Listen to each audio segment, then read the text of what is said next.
Bonjour à tous et bienvenue sur la chaîne Réflexion Santé Naturopathie avec Jean-Brice Tivan. Alors vous savez que ma chaîne est une chaîne d'exploration, une chaîne d'expérimentation, une chaîne d'interviews, de questionnement, de remise en cause. Et aujourd'hui vous allez assister donc à l'interview avec Salomé qui est une spécialiste, comme vous allez le voir, du régime cétogène. Alors juste avant de démarrer cette interview, je voulais vous préciser pour les personnes qui ne connaissent pas l'alimentation cétogène qu'il s'agit d'une alimentation qui est dite ancestrale, puisque nous l'avons utilisée pendant des millions d'années, au moins 3 millions d'années, et c'est une alimentation qui est basée sur la consommation importante de graisse issues des produits animaux essentiellement, un peu de protéines bien sûr, même pas mal de protéines, mais pas au-delà de 20% des apports énergétiques contre 75% à peu près pour les apports en graisse, et une très faible part réservée aux glucides. Une part réservée bien sûr aux végétaux en petite quantité, que les végétaux qui ne sont pas donc sucrés. Et pour vous montrer qu'en fait il y a des recherches qui sont faites sur l'alimentation cétogène depuis au moins une quinzaine d'années, des recherches approfondies, même si ça existe depuis une centaine d'années, voici un résumé de méta-analyse qui montre les effets du régime cétogène sur votre santé. On sait que le régime cétogène aujourd'hui améliore essentiellement la sensibilité à l'insuline, améliore les diabétiques, réduit le stress oxydant, les inflammations internes, augmente les défenses antioxydantes, réduit la consommation d'oxygène, vous avez perte de graisse, prévention des maladies cardiovasculaires, une meilleure circulation, etc. Alors si vous regardez le schéma, vous avez une comparaison en rouge de l'alimentation cétogène type Atkins, donc très riche en produits animaux et très pauvre en sucre, et comparé à un régime low fat, c'est-à-dire riche en produits glucidiques mais très réduit en graisse, donc un régime donc plutôt hypocalorique, riche en glucides. Et on a dans les deux cas des améliorations de santé sur pratiquement tous les paramètres de santé, sauf pour certains d'entre eux avec le régime pauvre en graisse. Il y a des déséquilibres par rapport aux ApoB, ApoA1, etc., qui doivent être du côté basse et qui montent vers le haut. Alors, on a une amélioration du HDL, en particulier avec le cétogène, comme vous voyez, une amélioration très forte des triglycérides, une amélioration, etc., d'autres facteurs comme l'insuline, le HOMA, qui sont aussi le cas dans le régime low fat, mais à des niveaux moindres. Donc c'était pour vous montrer qu'il y a des études qui sont faites, qui donnent ces résultats-là. Moi, je suis en train de le vivre, vous le savez, mais je n'ai pas forcément obtenu tout à fait les mêmes résultats pour l'instant, parce que j'étais dans une situation un peu particulière, mais je pense être sur la bonne voie, et on va voir ce que Salomé en pense. Bonjour à tous et bienvenue sur la chaîne Réflexion Santé Naturopathie. Je suis aujourd'hui très heureux d'accueillir Salomé Sellouk. Bonjour Salomé. Bonjour Jean-Brice, bonjour à tous, merci beaucoup pour l'invitation. Alors, avant de démarrer cette interview dans laquelle j'attends beaucoup de réponses, je voulais vous expliquer juste que ma chaîne, c'est une chaîne donc d'information, de réflexion, d'expérimentation, mais ce n'est pas une chaîne de conseils. Donc, on ne va pas donner des conseils ici parce qu'il faut individualiser les choses. Par contre, on va essayer d'aller pousser la réflexion un petit peu au-delà de ce que vous connaissez peut-être déjà de Salomé. Alors, pour vous introduire un petit peu cette vidéo, je suis très heureux d'accueillir Salomé parce qu'elle a un niveau d'expertise très élevé, elle est aussi très bienveillante et elle sait faire partager beaucoup de choses sur sa chaîne que je vous invite d'ailleurs à découvrir, on mettra les liens. Et Salomé a déjà été interviewée dans le cadre donc de l'alimentation cétogène sur de nombreuses chaînes comme Eat Fat to Be Fit, chez Johanna Camarata, chez Jérémy d'Italie TV ou chez David Delormever où elle a fait plusieurs passages qui sont très intéressants d'ailleurs. Si vous débutez en cétogène, je vous invite à aller consulter cette chaîne. Et comme je ne veux pas de redites, j'aimerais qu'on aille plus loin dans la réflexion et j'ai préparé justement des questions sur des sujets qui sont parfois un petit peu controversés dans le domaine du cétogène, de la nutrition. C'est vers ces sujets-là qu'on va aller. Vous savez que je suis en cétogène depuis à peu près 4 mois et demi. Pour Salomé, c'est beaucoup plus, elle va vous dire ça. Dans le cadre de mes recherches un petit peu sur le cétogène depuis une dizaine d'années, puisque j'ai écrit un livre qui parlait beaucoup d'inversion de diabète, de maladies métaboliques, j'ai beaucoup avancé sur ces sujets-là, mais j'ai encore pas mal de questions et à mesure qu'on avance, on s'aperçoit qu'on sait de moins en moins de choses. Et j'aimerais bien qu'il y ait des éclairages là-dessus. Et c'est, j'espère, toi, Salomé, qui va nous en apporter une partie au moins. Voilà, donc avant de rentrer dans le vif du sujet, j'aimerais que tu te présentes et que tu nous expliques succinctement pourquoi tu en es venu au cétogène ou même au cétocarnivore, quel intérêt tu as trouvé dans cette alimentation-là. Oui, donc moi, je suis Salomé Sellouk, j'ai 34 ans. Jusqu'à mes 26 ans, j'ai vécu plutôt une vie assez mouvementée, assez chargée de phobies scolaires, crises d'anxiété, des troubles du comportement alimentaire, axés plutôt sur la restriction, dans le sens où l'angoisse et le stress m'empêchaient de manger, jusqu'à mes 26 ans, où effectivement j'ai fait un burn-out, j'ai perdu quelqu'un de ma famille, donc il y a vraiment eu un total chamboulement dans ma vie qui m'a mis à l'envers, jusqu'à me faire vraiment tomber dans l'anorexie.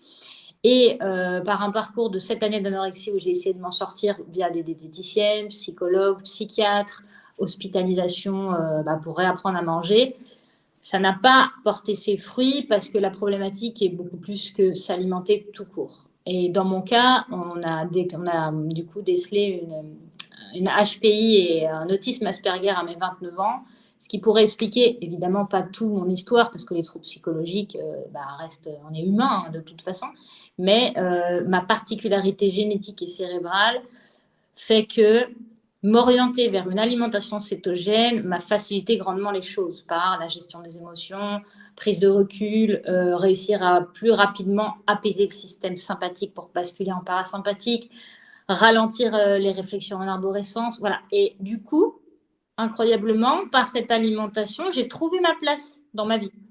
Donc, déjà passionnée de pédagogie et de transmission, j'avais déjà fait de toute façon des études des professeurs des écoles, puisque j'ai eu mon master. Je ne suis pas allée jusqu'au concours parce que ça ne collait absolument pas avec ma personnalité. Encore une fois, je n'aime pas rentrer dans les moules. Et pour moi, quand on prend un groupe classe de 30 enfants, parce que moi-même, j'ai souffert je ne suis pas comme les autres. Donc, moi, de voir un enfant que je ne peux pas aider pour ce qu'il est, c'était contre mes possibilités cérébrales, mentales, émotionnelles. D'accord. Donc, à travers du coup ce travail que j'ai fait grâce à l'alimentation cétogène, je me suis sauvé la vie. Hein. On me réhospitalisait une deuxième fois pour me sauver la vie. Et j'ai dit non, je vais y arriver toute seule, je me lance en cétogène. Et la progression n'a été que là. J'ai repris 12 kilos en 1 an et demi et je suis sortie de la zone critique. Et j'ai remis mon cerveau à l'endroit, je lui ai donné le bon carburant. Et de par ma réussite personnelle et les bienfaits que j'ai pu observer, j'ai décidé de profondément aller là-dedans et de coupler mon diplôme de sophrologue avec un diplôme de naturopathie et travailler en autodidacte sur la connaissance sur le métabolisme cétogénique, puisqu'on n'a pas beaucoup de données. Et donc voilà, et c'est de là que du coup je suis devenue naturo spécialisée en alimentation réduite en glucides, cétogène, kétocarnie, et que j'ai créé ma chaîne YouTube et mon compte Instagram. Oui, contrairement à toi, Jean-Brice, c'est là-bas que je veux en fait que la moindre personne qui vienne sur mon compte ou sur ma chaîne puisse avoir des réponses pratico-pratiques mises en place tout de suite. Alors évidemment, ça ne vaudra jamais un suivi personnalisé, mais j'ai tellement cherché de réponses que quand je reçois une question, pour moi c'est comme un appel au secours. Il faut que je donne la réponse. Si je sais pas, je le dis, mais j'irai la chercher en tout cas. Alors, je comprends. C'est vraiment pour ça que j'adore ta chaîne. Hein. C'est parce que justement, quand on a besoin, on en a un doute, tu vois, eh ben, tu nous fais du bien. Alors, j'ai néanmoins pas tout trouvé. Et on se heurte souvent dans le milieu du cétogène à des divergences de points de vue. Je vais partir, on va dire, de la philosophie, l'approche d'Ulrich Génisson, hein, qui est plutôt une mouvance Atkins, alimentation riche en protéines, donc toujours du cétogène, et la mouvance, on va dire, qui est plutôt une mouvance un peu plus américaine, avec Stéphanie Keto-Person, qui a été reprise par Camarata, Johanna, je ne sais pas, tu connais, tu es un peu peut-être de cette mouvance-là, je ne sais pas exactement. Et on va parler de ces divergences, justement pour commencer. Alors la première, c'est sur ce qu'on appelle l'état de cétose. Alors je fais juste un petit rappel bref sur ce que c'est en définition et puis on va voir les divergences de point de vue. Alors l'état de cétose, on peut dire que c'est un état métabolique dans lequel se met l'organisme lorsque les niveaux d'insuline deviennent très bas et que les apports de glucides donc diminuent et le corps va aller modifier sa source d'énergie, l'emprunter dans les graisses qui va être transformé en corps cétonique en partie, mais aussi l'épuiser directement dans les graisses. Et on peut considérer que c'est l'état métabolique qui est le plus physiologique dans l'histoire de l'humanité, dans l'évolution de l'homme, hein, puisque depuis 7 millions d'années à peu près, on considère que l'homme 99% du temps a été dans cet état métabolique. C'est aussi l'état métabolique du bébé, des grands primates, etc., ou des petits primates d'ailleurs aussi encore aujourd'hui, des singes, qui ont la capacité, eux, de transformer leurs fibres en acides gras saturés à chaîne courte, etc. Alors, je vais démarrer la question avec une citation de Gary Tops. Il dit « Une cétose légère, j'insiste là-dessus, est un état normal du métabolisme lorsque nous ne consommons pas de glucides, ou peu, qui, durant 99,9% de l'histoire humaine, n'ont pas fait partie de l'alimentation de nos ancêtres. La cétose est un état normal et particulièrement salutaire. » Voilà sa citation, qui est un nutritionniste, Gary Tops, bien connu. Alors, on sait qu'après 4 à 8 semaines de céto-adaptation, il y a des signes particuliers qui arrivent, et puis il y a un nouveau métabolisme qui se met en place. À partir de combien de taux de corps cétonique, de cétone, toi, tu considères que l'on est céto-adapté? Qu'est-ce que cela signifie sur le plan physiologique et en quoi ces corps cétoniques sont-ils intéressants pour l'organisme? D'accord. Alors, on va commencer par reprendre ta thématique de l'histoire avec un grand H. Il faut savoir que ça ne s'arrête évidemment pas à 2 millions d'années, puisque ce qu'on appelle le premier domaine de la vie, c'est tout ce qui est microscopique, avec toutes les bactéries, dont les archées. Les archées qui sont estimées comme étant le troisième domaine de la vie, lesquels pour moi, selon les lectures que j'ai pu faire, sont en fait les premiers domaines. Tout simplement parce que les archées sont appelés extrémophiles. Ils vivent que dans des abysses, dans des aires glaciaires, dans des endroits très acides. Et quel est leur substrat? Les corps cétoniques. Donc, il y a déjà des milliards d'années, les corps cétoniques étaient utilisés pour ce que j'estime le premier domaine de la vie, quand ensuite on est allé plus vers les prokaryotes et les eucaryotes. Chose qui nous habite encore aujourd'hui, puisque nous avons des bactéries qui sont des archées. Et nous sommes de toute façon des hôtes. Nous ne sommes pas humains, nous sommes 40% humains, 60% bactéries et hôtes. Nous sommes hôtes. Donc, déjà, première chose, on peut déjà se faire cette réflexion que la cétose, elle est très utile pour parer toutes les difficultés environnementales et les situations extrêmes. Donc, évidemment, on va évoluer jusqu'à notre histoire et on va pouvoir aller voir un peu ce qui se passait au niveau de nos ancêtres. Leur taux de cétose, je n'ai aucune idée de quel niveau elle était. Je pense qu'elle fluctuait énormément entre haute et très basse, de par des apports justement de glucides élevés pendant les périodes où il y avait besoin, une très haute cétose quand il y avait beaucoup de jeûne. Mais comment nous, aujourd'hui, soumis à la tentation et à l'alimentation 1, 2, 3 fois par jour, combien pouvons-nous nous attendre? Alors, pourquoi moi, j'estime qu'il faut être à au moins 1,5 millimol de cétone dans les gens que j'accompagne? Tout simplement parce que une cétose, quelqu'un qui est métaboliquement sain mais qui n'est pas en alimentation cétogène, il est censé être en cétose au moins une fois par jour. Donc, votre gamin de 15 ans, il est en cétose une fois par jour s'il est métaboliquement sain, même s'il mange des glucides. Tout simplement parce que le simple jeûne de 10 heures d'une nuit permet de rentrer en cétose. On appelle ça une cétose résiduelle qui est inférieure à 0,5. Donc déjà, tout être humain est censé être en cétose tous les jours. Si on va un peu plus loin et qu'on jeûne 24 heures, on va pouvoir aller au-delà de 0,5 millimol de cétone. Pour être estimé, pas forcément céto-adapté, mais pour estimer vivre d'une alimentation cétogène, il faudrait être en cétose H24. Sans parler de taux, mais il faut être en cétose. Sachant qu'on arrive à des hauteurs de 1 millimol à minimum 24 heures, ça voudrait dire qu'il faudrait au moins 1 millimol de cétose, de cétone, pour estimer d'aller vers la céto-adaptation. On pourrait s'arrêter là, on pourrait s'arrêter à 1 millimol. Sauf que si je vais plus loin, entre 1 à 3 millimoles, tout ça sont très schématiques, parce qu'il est possible d'avoir plus ou moins en fonction des individus, mais de 1 à 3, on est plutôt de 1 à 3 jours de jeûne, où ce qui est intéressant, et c'est en ça que j'aime cette fourchette, c'est que c'est la cétose à l'effort. Et moi, ce que je veux, c'est que les personnes qui basculent en cétose soient en cétose sans jeûner plus de 48 heures, et soient en cétose sans effort. Donc, entre 1 et 3, on est dans cette fourchette d'un métabolisme en jeûne de plus de 24 heures ou alors une cétose à l'effort, mais c'est des personnes qui mangeraient gras.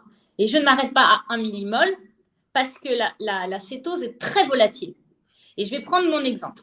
Moi, je me lève tous les matins, moi, je suis à 3 repas par jour minimum. J'ai 3 repas protéines gras et j'ai une collation. Ces 3 à 4 repas me permettent d'atteindre les 3 millimoles de cétone minimum tous les matins. Et je sais que quand je ne suis pas bien, je suis stressée, j'ai du mal à me concentrer, je sens que je perds un peu le contrôle de ma vie ou de mes pensées, je vais voir ma cétose et je suis à 1 ou 0,8. Et c'est souvent dans des moments où j'ai beaucoup travaillé, où j'ai vraiment donné beaucoup, et ben je me retrouve un peu en état d'anxiété derrière. Donc, de par mon expérience, certes qui ne concerne que moi, mais mon observation sur mon état émotionnel et sur la théorie de la cétose, je souhaite que les personnes aient au moins 1,5.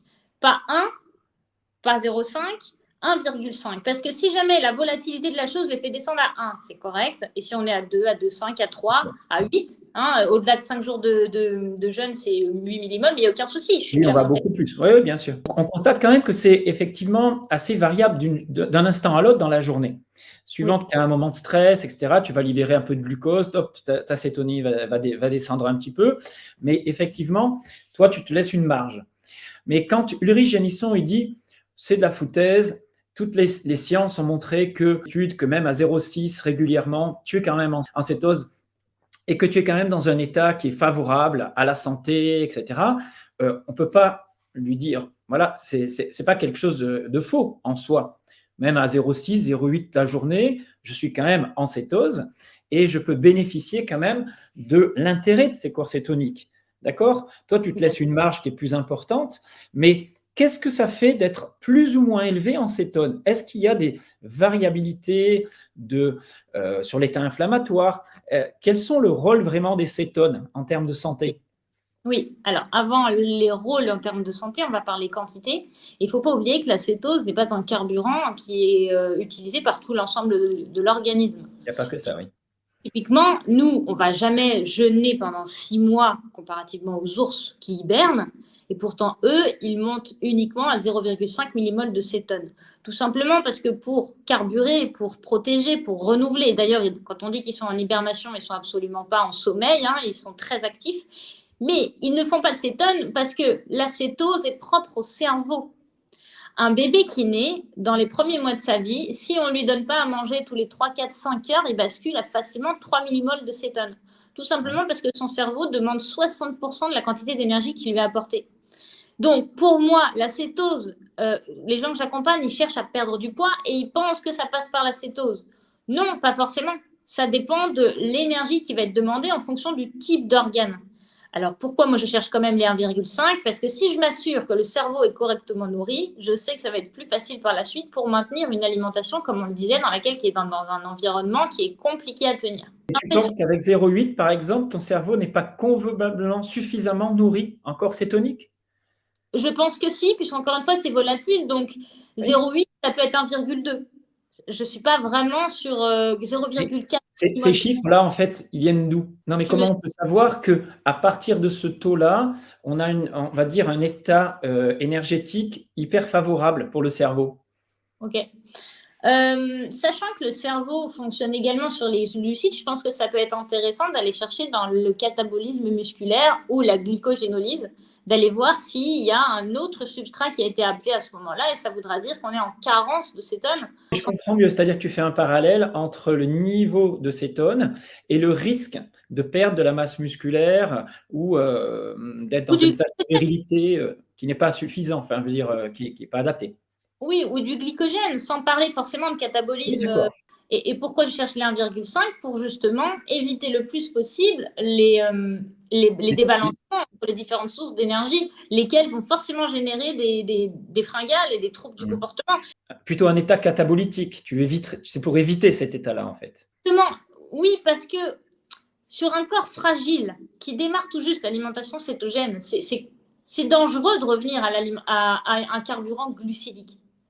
C'est très compliqué parce que la personne, et c'est là où, attention, on parle de chiffres, mais je vais le sentir tout de suite si la personne elle est en cétose ou pas dans ses dires, dans ses mots MAUX.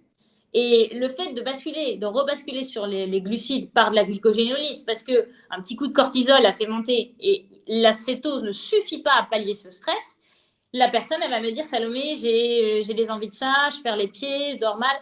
Et si effectivement elle est à 0,8 ou 1 millimol, on n'est pas assez haut pour elle. Alors, tu penses qu'elle peut rebasculer dans un métabolisme glucidique, enfin du moins momentanément, et que là, ça poserait problème parce que ce va-et-vient constant, c'est ça surtout qui est problématique, qu'il faut éviter. Oui, parce que ça va faire émerger des symptômes que les personnes ne savent pas gérer. Ça va envie de sucre, forcément. Ça va refaire appel à la circuit de la récompense. Oui, je comprends. Donc là, tu te places pour des personnes qui sortiraient de cétose de temps en temps. Est-ce que quelqu'un qui arriverait à rester en cétose? Alors, je te parle de ça parce que c'est vraiment le cas de ma femme et le mien, pas loin. Parce que nous, on fluctue entre 0,6 et 1,6. Tu vois, tout le temps. A priori, on ne sort jamais de cétose. Mais on ne peut pas savoir. Vraiment, il y a peut-être un moment où on est sorti, bon, on ne sait pas. Mais on n'est pas sur des taux très élevés et on n'arrive pas à les élever, ces taux, malgré le fait d'augmenter le gras. Alors justement, je vais te poser une question par rapport à ça et par rapport aux graisses. Pour Ulrich Génisson, le fait de rajouter du gras en plus de l'alimentation qui est déjà, on va dire, basée sur une nourriture animale déjà grasse et protéinée, donc lui, il est sur des protéines assez élevées et des graisses non ajoutées. Il n'en ajoute pas beaucoup. Il dit que ce n'est pas nécessaire d'ajouter et d'aller sur des taux comme on peut voir sur pas mal de chaînes, de personnes qui incitent à consommer du gras, aller entre 150 et 200 grammes de graisse ajoutée pour arriver à des taux de cétone suffisamment hauts. Lui, donc, s'oppose à ça et dit ça n'est pas nécessaire, on n'est pas obligé de mettre autant de graisse que ça. Et on peut très bien rester à des niveaux de cétone en dessous de 1, mais être vraiment en cétose et avoir une bonne énergie et une santé optimale. Qu'est-ce que tu en penses? Est-ce que ces 200 grammes de graisse ajoutée pour toi sont absolument nécessaires? Et est-ce que ça ne varie pas en fonction des gens aussi? Enfin, quel est ton point de vue là-dessus? Ouais. Avant de te parler des 200 grammes ajoutés, je tiens juste à te dire que sortir de cétose, d'un point de vue numérique, ça peut être tourné à 0. Mais moi, j'estime pas que ce soit ça, sortir de cétose. Oui, c'est en dessous de 0,5, on va dire, c'est ça à peu près? Non, je parle pas en chiffres. Pour moi, où tu descends en dessous des 1, ça veut forcément dire que tu es basculé à un moment donné sur une utilisation glycidique via l'insuline. C'est-à-dire que si on n'a pas pu perpétuer cette fabrication de cétone, ça veut forcément dire qu'il y a une sécrétion d'insuline, puisque c'est antagoniste. Donc, ça veut dire que tu es entre les deux. Ça s'appelle la flexibilité métabolique. Mais encore une fois, à corréler avec les symptômes de la personne. Donc, moi, ça ne me dérange pas que quelqu'un soit à 0,8 ou 1 s'il y a tous les symptômes d'une flexibilité métabolique clairement installée. Pas de difficulté à basculer de l'un à l'autre. Mais chez les personnes que je prends en charge, il faut souvent beaucoup plus de semaines et beaucoup plus de millimoles de cétone pour instaurer ces comportements liés à la flexibilité métabolique. Et pour les 200 grammes de matière grasse ajoutée, alors moi, je ne suis pas du tout partisane de ça, tout simplement parce que, en fait, la cétose ne se base absolument pas sur le taux de lipides apporté. La cétose, c'est, comme je viens de le dire, c'est hormonal. C'est-à-dire, on arrête de faire l'insuline, on fait du glucagon, on fera forcément des cétones. Une fois à vider les stocks de glycogène, qui est du gras ou pas apporté. Et ça, encore une fois, c'est qu'une histoire de mitochondrie et de déblocage ou blocage métabolique. Par contre, venir apporter du gras, à quoi ça sert? Rassasier l'organisme, remettre en place les surrénales, éviter justement de mettre plus de temps à arriver à cette cétose et à cette cétoadaptation, et surtout montrer à son corps que c'est son nouveau carburant, parce que de toute façon, on n'est pas en jeûne, donc il faut s'alimenter de toute façon. Mais pour moi, il n'y a pas besoin de surdosage, et pour moi, il n'y a pas un minimum. En tout cas, ce minimum n'est pas chiffré en termes de 200 grammes. Pour moi, il est chiffré en termes de propre à la personne. Et là, je vais être sur du 15-25 ou du 80-20, typiquement 1 gramme de kilo de poids de corps de l'instant T, 2 grammes de gras en fonction du nombre de protéines. D'accord, donc tu sers un rapport, 1 gramme de protéines par kilo de poids de corps, 1 gramme de graisse par kilo de poids de corps, 1 pour 1. C'est ça, avec quelques subtilités. Pourquoi 1 gramme? Parce que 1 gramme de kilo de poids de corps de l'instant T va représenter 1,3 gramme de masse maigre. Et j'estime que c'est bien d'être dans ces eaux-là. Et comme on ne sait jamais quelle est notre taux de masse maigre, on n'arrive même pas à avoir une glycémie à jeun, alors tu te doutes bien qu'un Dexascan, on n'en a pas un comme ça. Donc je pars sur 1 gramme masse totale, avec quand même certaines bornes. Par exemple, une femme qui pèserait 120 kg, je ne lui fais pas manger 120 grammes de protéines. Encore là, il y a beaucoup de débats. 30 grammes de protéines par repas pour une femme, ce serait trop. Mais le problème, c'est que ces personnes-là ont tellement été dans l'hypocalorie et ils ont peur du gras. Je préfère de la glycogénolyse sans hypocalorie plutôt que de limiter beaucoup trop les protéines et qu'il y ait des craquages glucidiques ou une peur d'aller vers le gras sans vouloir augmenter les protéines. Et moi, en tant qu'ancienne anorexique, je l'ai vécu. Je me suis lancée dans le cétogène avec il ne faut pas trop de protéines, il ne faut pas trop de gras. Et du coup, ça peut entretenir. Alors que je préfère pousser les gens à consommer. On voit ce qui se passe sur le plan de la réparation, parce qu'encore une fois, de la glycogénolyse ou de la néoglucogénèse, il n'y a rien de mauvais. Oui, ça peut aller jusqu'à la stéatose hépatique, mais on aura le temps de le voir arriver d'ici là. Oui. Mais au moins, je remets en place les hormones, je remets en place le gras et on avance doucement, pas à pas, vers des taux équilibrés. D'accord.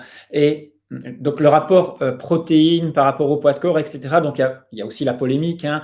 Il y en a qui pensent qu'on mange jamais assez de protéines. Moi, je me suis intéressé un petit peu à la notion de protéines et longévité, les travaux de Longo, etc. On sait que jusqu'à un certain âge, jusqu'à 60, 65 ans, apparemment, il ne faut pas forcément autant de protéines qu'on le dit.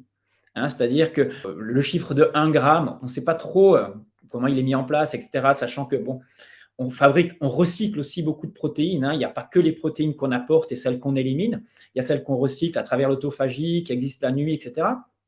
Bon, ça, c'est des données qui ne sont pas forcément données par tout le monde.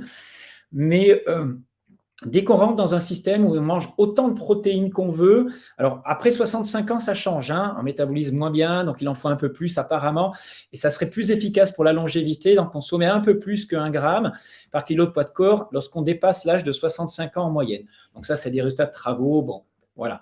Par contre, avant, on sait que quand on mange beaucoup de protéines, on active quand même la voie métabolique mTOR et les IGF, les facteurs de croissance, etc.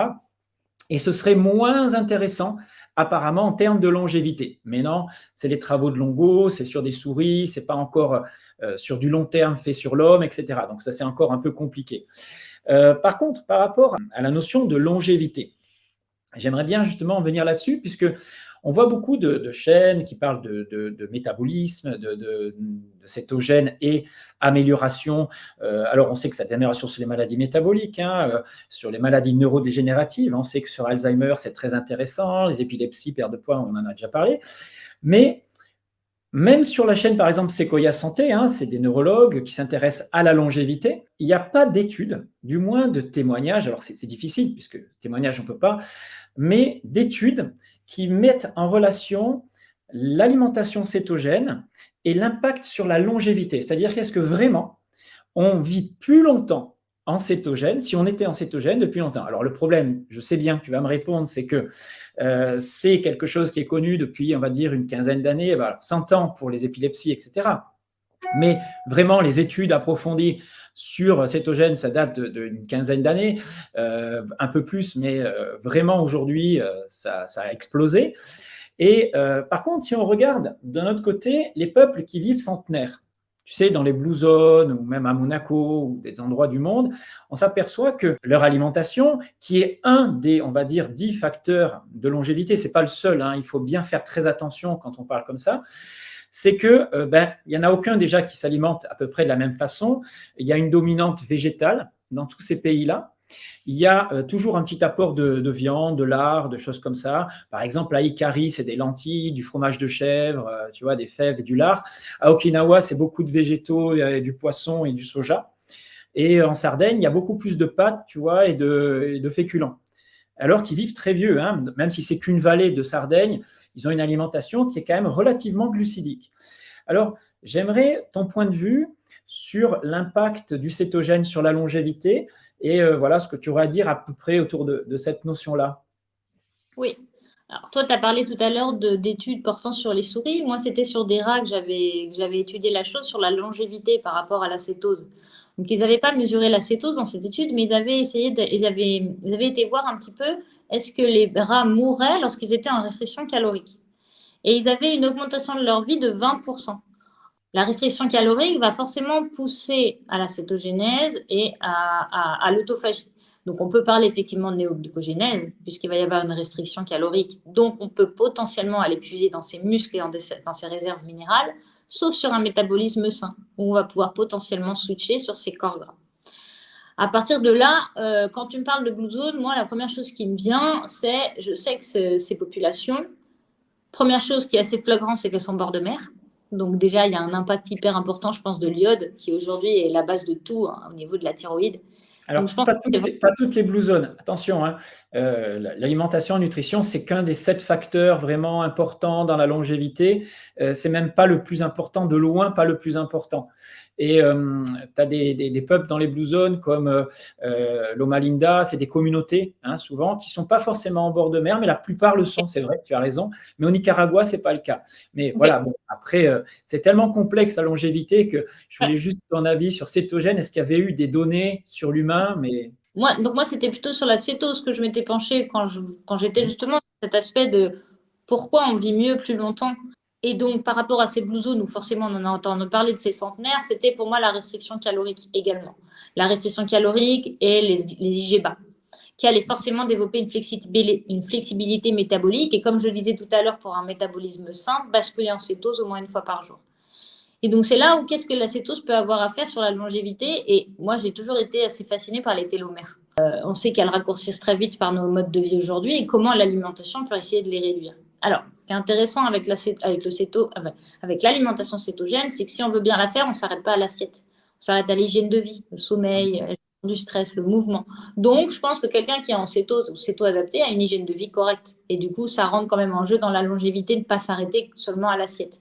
Dans tous les cas, la cétogénèse, elle impacte notre ADN dans le bon sens. Déjà, elle est anti-inflammatoire, elle protège le cerveau, réduction de la sécrétion d'insuline. Donc forcément, on va avoir toutes ces cascades pro-inflammatoires qui vont être réduites. Mais ce qui est super intéressant, c'est vraiment au niveau de l'ADN et de l'hélice. L'acétose va permettre d'inhiber ou d'activer certains gènes. Je sais que dans ma formation glucose contrôle, je leur parle souvent que l'épigénétique est primordiale et qu'on peut décider de ce qu'on met en route ou pas dans notre vie.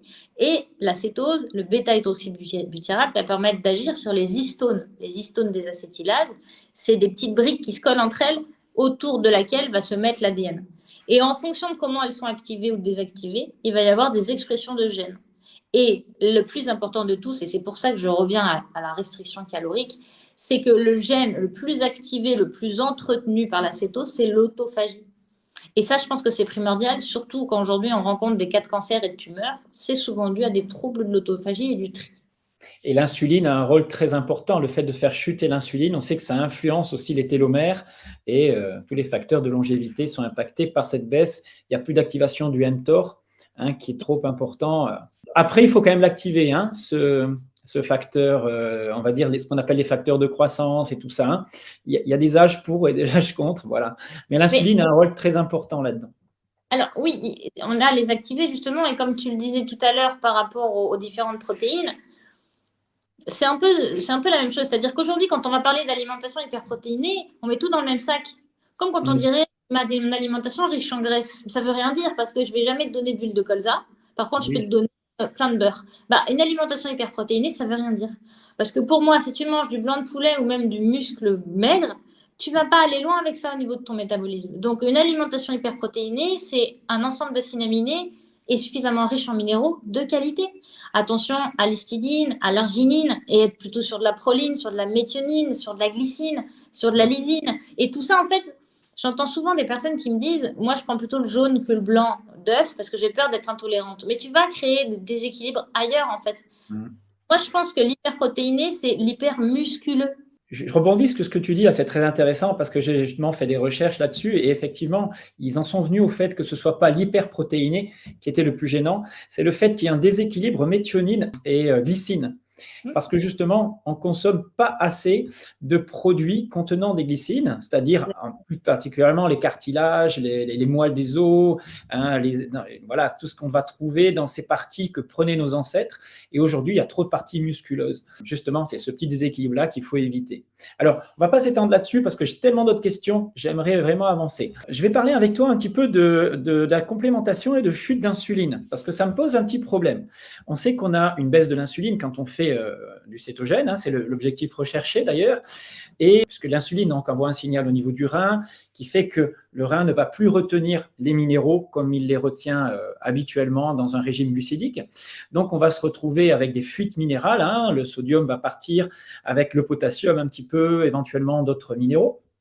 Et si on ne compense pas par du sodium et d'autres minéraux éventuellement, mais surtout du sodium, à des taux beaucoup plus élevés que ce que conseille la médecine aujourd'hui, on va avoir ce qu'on appelle l'effet de grippe cétogène. Donc ça, je veux bien l'admettre et je le conçois très bien, on l'observe, c'est facile. Par contre, la question que je me pose, c'est si on considère que l'alimentation cétogène est une alimentation ancestrale, celle de nos ancêtres depuis des centaines de milliers d'années. Ce que je ne comprends pas, c'est qu'à leur époque, on peut imaginer qu'ils ne consommaient pas autant de sel que ce qui est prescrit quand on fait du cétogène. C'est-à-dire que nous, il nous en faut au moins 10-12 grammes, voire plus pour toi, je sais que tu en consommes beaucoup plus. Et par contre, ils avaient un rapport, apparemment dans les données, avec d'apport sodium-potassium, qui est plus en faveur, bien sûr, du potassium, hein, et ils avaient des taux de sel beaucoup moins élevés que ce qu'on conseille aujourd'hui.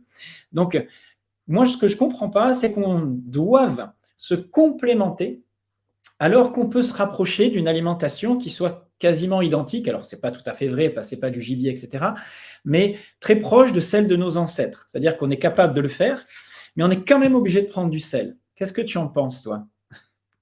La première chose, c'est que les personnes qui arrivent en alimentation cétogène, elles ont 60 ans, 40, 50, 60, 70. Ouais, je connais des jeunes quand même. Hein? Je connais quand même des jeunes Oui, de 30 ans qui font du cétogène. mais évidemment, mais pour te dire que, je veux dire, c'est pas comme si tu étais né en cétose et tu étais Non, on est resté. d'accord.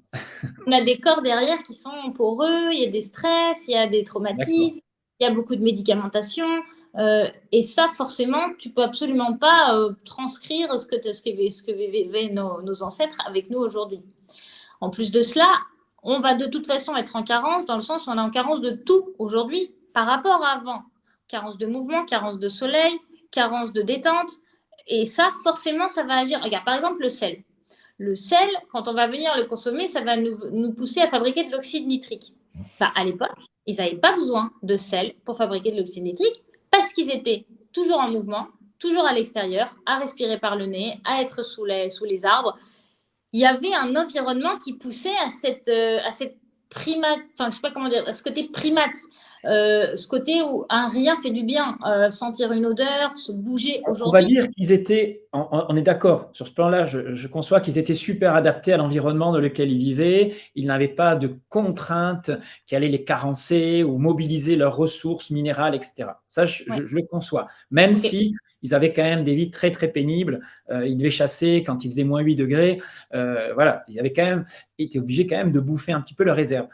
La question que je me pose, c'est pourquoi nous, on est quand même obligé d'ajouter du sodium parce qu'ils avaient des taux d'insuline qui devaient être très bas à des moments donnés. Ils avaient des périodes de jeûne, ils avaient des périodes où ils bouffaient que de la graisse, on est d'accord. Donc, ils avaient sans doute des taux d'insuline super bas. Mais ils ne pouvaient pas avoir les 10-12 grammes de sel apportés par jour. Ils ne les trouvaient pas dans la nature. Donc, Oui. comment ça se fait que nous, en cétose, on soit obligé de rajouter autant de sel? Et d'ailleurs, est-ce que ça n'a pas un impact négatif un peu sur une usure de rénale ou d'autres choses, hein, je ne sais pas. Et pourquoi nous, on le fait et pas eux? Alors, il faut déjà savoir que même si tu t'apportes pas suffisamment de sel, tu vas fabriquer de l'insuline. Si tu t'apportes pas de glucides et que tu t'apportes pas de sel, tu vas faire de l'insuline pour faire effet justement du sodium qui manque. Pourquoi aujourd'hui on est obligé d'en rajouter? Mais on n'est pas obligé d'en rajouter On en n'est pas fait. obligé, oui. On fait face au kétoflou, on fait face aux symptômes. Et en utilisant le sel, on est sûr d'y pallier. Et on va voir que les personnes urinent moins, conservent mieux. Il faut savoir que les troubles cardiaques, c'est généralement lié à une carence en sel. Parce que pour 3 molécules de sodium éliminées, c'est 2 molécules de potassium conservées. Donc au contraire, quand on va venir augmenter le turnover au niveau du filtre urinaire, on va réussir à conserver davantage de potassium. Donc, c'est pas dangereux de prendre trop de sel. Le corps, il est très bien prévu pour ça, à la condition d'avoir un système rénal correct, de suivre sa cystéine C, parce que sinon, si on s'arrête au début du filtrage glomérulaire, on risque de passer à côté et d'agir un peu trop tard. Mais si on n'a pas de problème de trop forte résistance à l'insuline, qui induirait du coup une hypertension. Oui, c'est dans un contexte où tu ne manges pas trop de glucides, on est bien d'accord. Hein, gênant si tu n'as pas une alimentation, on va dire, hyperglucidique, une insulinémie trop élevée. On est d'accord. Hein? J'irai quand même plus loin, c'est pas que parce qu'on a réduit les glucides. Parce que quelqu'un qui me fait un œuf de homard, forcément, il aura de l'hypertension. Donc, même en basculant en cétose, en tout cas, en basculant en absence de glucides, en réduit en glucides, on ne parle pas de la cétose tout de suite, à mon avis, il n'a pas besoin de sel, lui, parce qu'il a déjà un tellement flux d'insuline important dans son organisme que ça fait office de rétenseur. Donc, oui, on a besoin de sel. Mais ce que je ne comprends pas, c'est pourquoi, quand tu as une insuline qui est basse, tu sois obligé, alors que c'est normalement une insuline. Moi, je suis, mettons, à 3 d'insuline, tu vois, unité internationale, c'est assez bas. Ouais. Pourquoi, à ce niveau-là, qui est un niveau, à mon avis, physiologique, hein, c'est un niveau de nos ancêtres, pourquoi, si je ne rajoute pas un peu de sel, eh ben, je vais avoir une petite crampe occasionnelle, alors qu'avant, j'en avais pas besoin. Tu vois. Le facteur génétique et épigénétique de notre ère, qu'on va forcément souffrir de porosité, de micro-inflammation, de stress qui vont être minimes, de micro-inflammation. Et ça va forcément impacter. Par exemple, quand tu vas consommer quelques glucides, tu vas taper dans tes vitamines B1. Tu vas avoir un déficit qu'il va falloir relever. Mais en s'apportant une autre vitamine B, tu vas potentiellement aller taper dans d'autres. Par exemple, la vitamine C. Et aujourd'hui, quand on se base sur les bilans sanguins, c'est le flou total. Parce que par exemple, la B9, on va pouvoir l'observer, sauf qu'on ne sait pas laquelle est activée dans le total qui est relevé. Idem pour tout ce qui va être fer. Si on n'a pas une ferritine au taquet, on ne sait pas qu'il y a une inflammation. Et encore, la majorité des médecins ne te disent même pas que c'est trop métabolique. Aujourd'hui, s'il y a ces besoins de supplémentation, c'est parce que malgré le fait que notre génétique et notre ADN ne mutent pas si vite, je pense que les dégâts engagés, tout à l'heure tu parlais de Taubes, il le dit bien, l'alimentation cétogène ne répare pas un corps, elle diminue les effets négatifs du passé. Donc ça veut quand même dire qu'il y a une empreinte. Peut-être qu'aujourd'hui, si un enfant naît aujourd'hui en 2024 en cétose et reste en alimentation cétogène, on devrait voir avec le fils de Boris de la chaîne Sequoia, du coup. Peut-être que lui, il n'aura jamais besoin de supplémentation parce qu'il a un corps qui n'a pas rencontré l'épigénétique des soucis, mais peut-être que si, tout simplement parce que son ADN a quand même été endommagé à un moment donné. Moi, je sais que, par exemple, en tant qu'ancien anorexique, on m'a souvent dit que j'allais léguer ça à mes enfants. Pourtant, j'ai personne, moi qui est anorexique, mais on me marque quelque part. Et toi, tu es spécialiste en psychobiologie, c'est ça, tout ce qui est somato. On sait qu'on transmet beaucoup de choses, mais on peut aussi réparer beaucoup de choses et transmettre ce qu'on a réparé aussi. Selon Taubes, on ne répare pas. Mais pour le coup, j'ai plus d'espoir que ça en l'être humain et en la science et au métabolisme. Je pense qu'on peut réparer. Mais bien sûr, heureusement. Je vais aller sur un autre domaine. Récemment, je me suis intéressé un petit peu à ce pourquoi certains qui étaient carnivores ou cétogènes ont réintroduit un peu de glucides dans leur alimentation. Je ne sais pas si tu as entendu, tu connais Paul Saladino, hein, par exemple, qui était un pro du carnivore pendant 1 an et demi. Il explique qu'il est important quand même de ne pas descendre à des taux d'insuline trop bas, parce que cette insuline trop bas ou cet état de cétose, même bien adapté, génère parfois des petites crampes, des palpitations, un sommeil un peu perturbé et surtout des niveaux de testostérone plus bas. C'est-à-dire qu'en supprimant des glucides, il s'est aperçu que même en cétose, il y avait des niveaux de testostérone qui n'étaient pas au top pour lui. Pour lui, hein, attention, parce que ce n'est pas ce que disent toutes les études.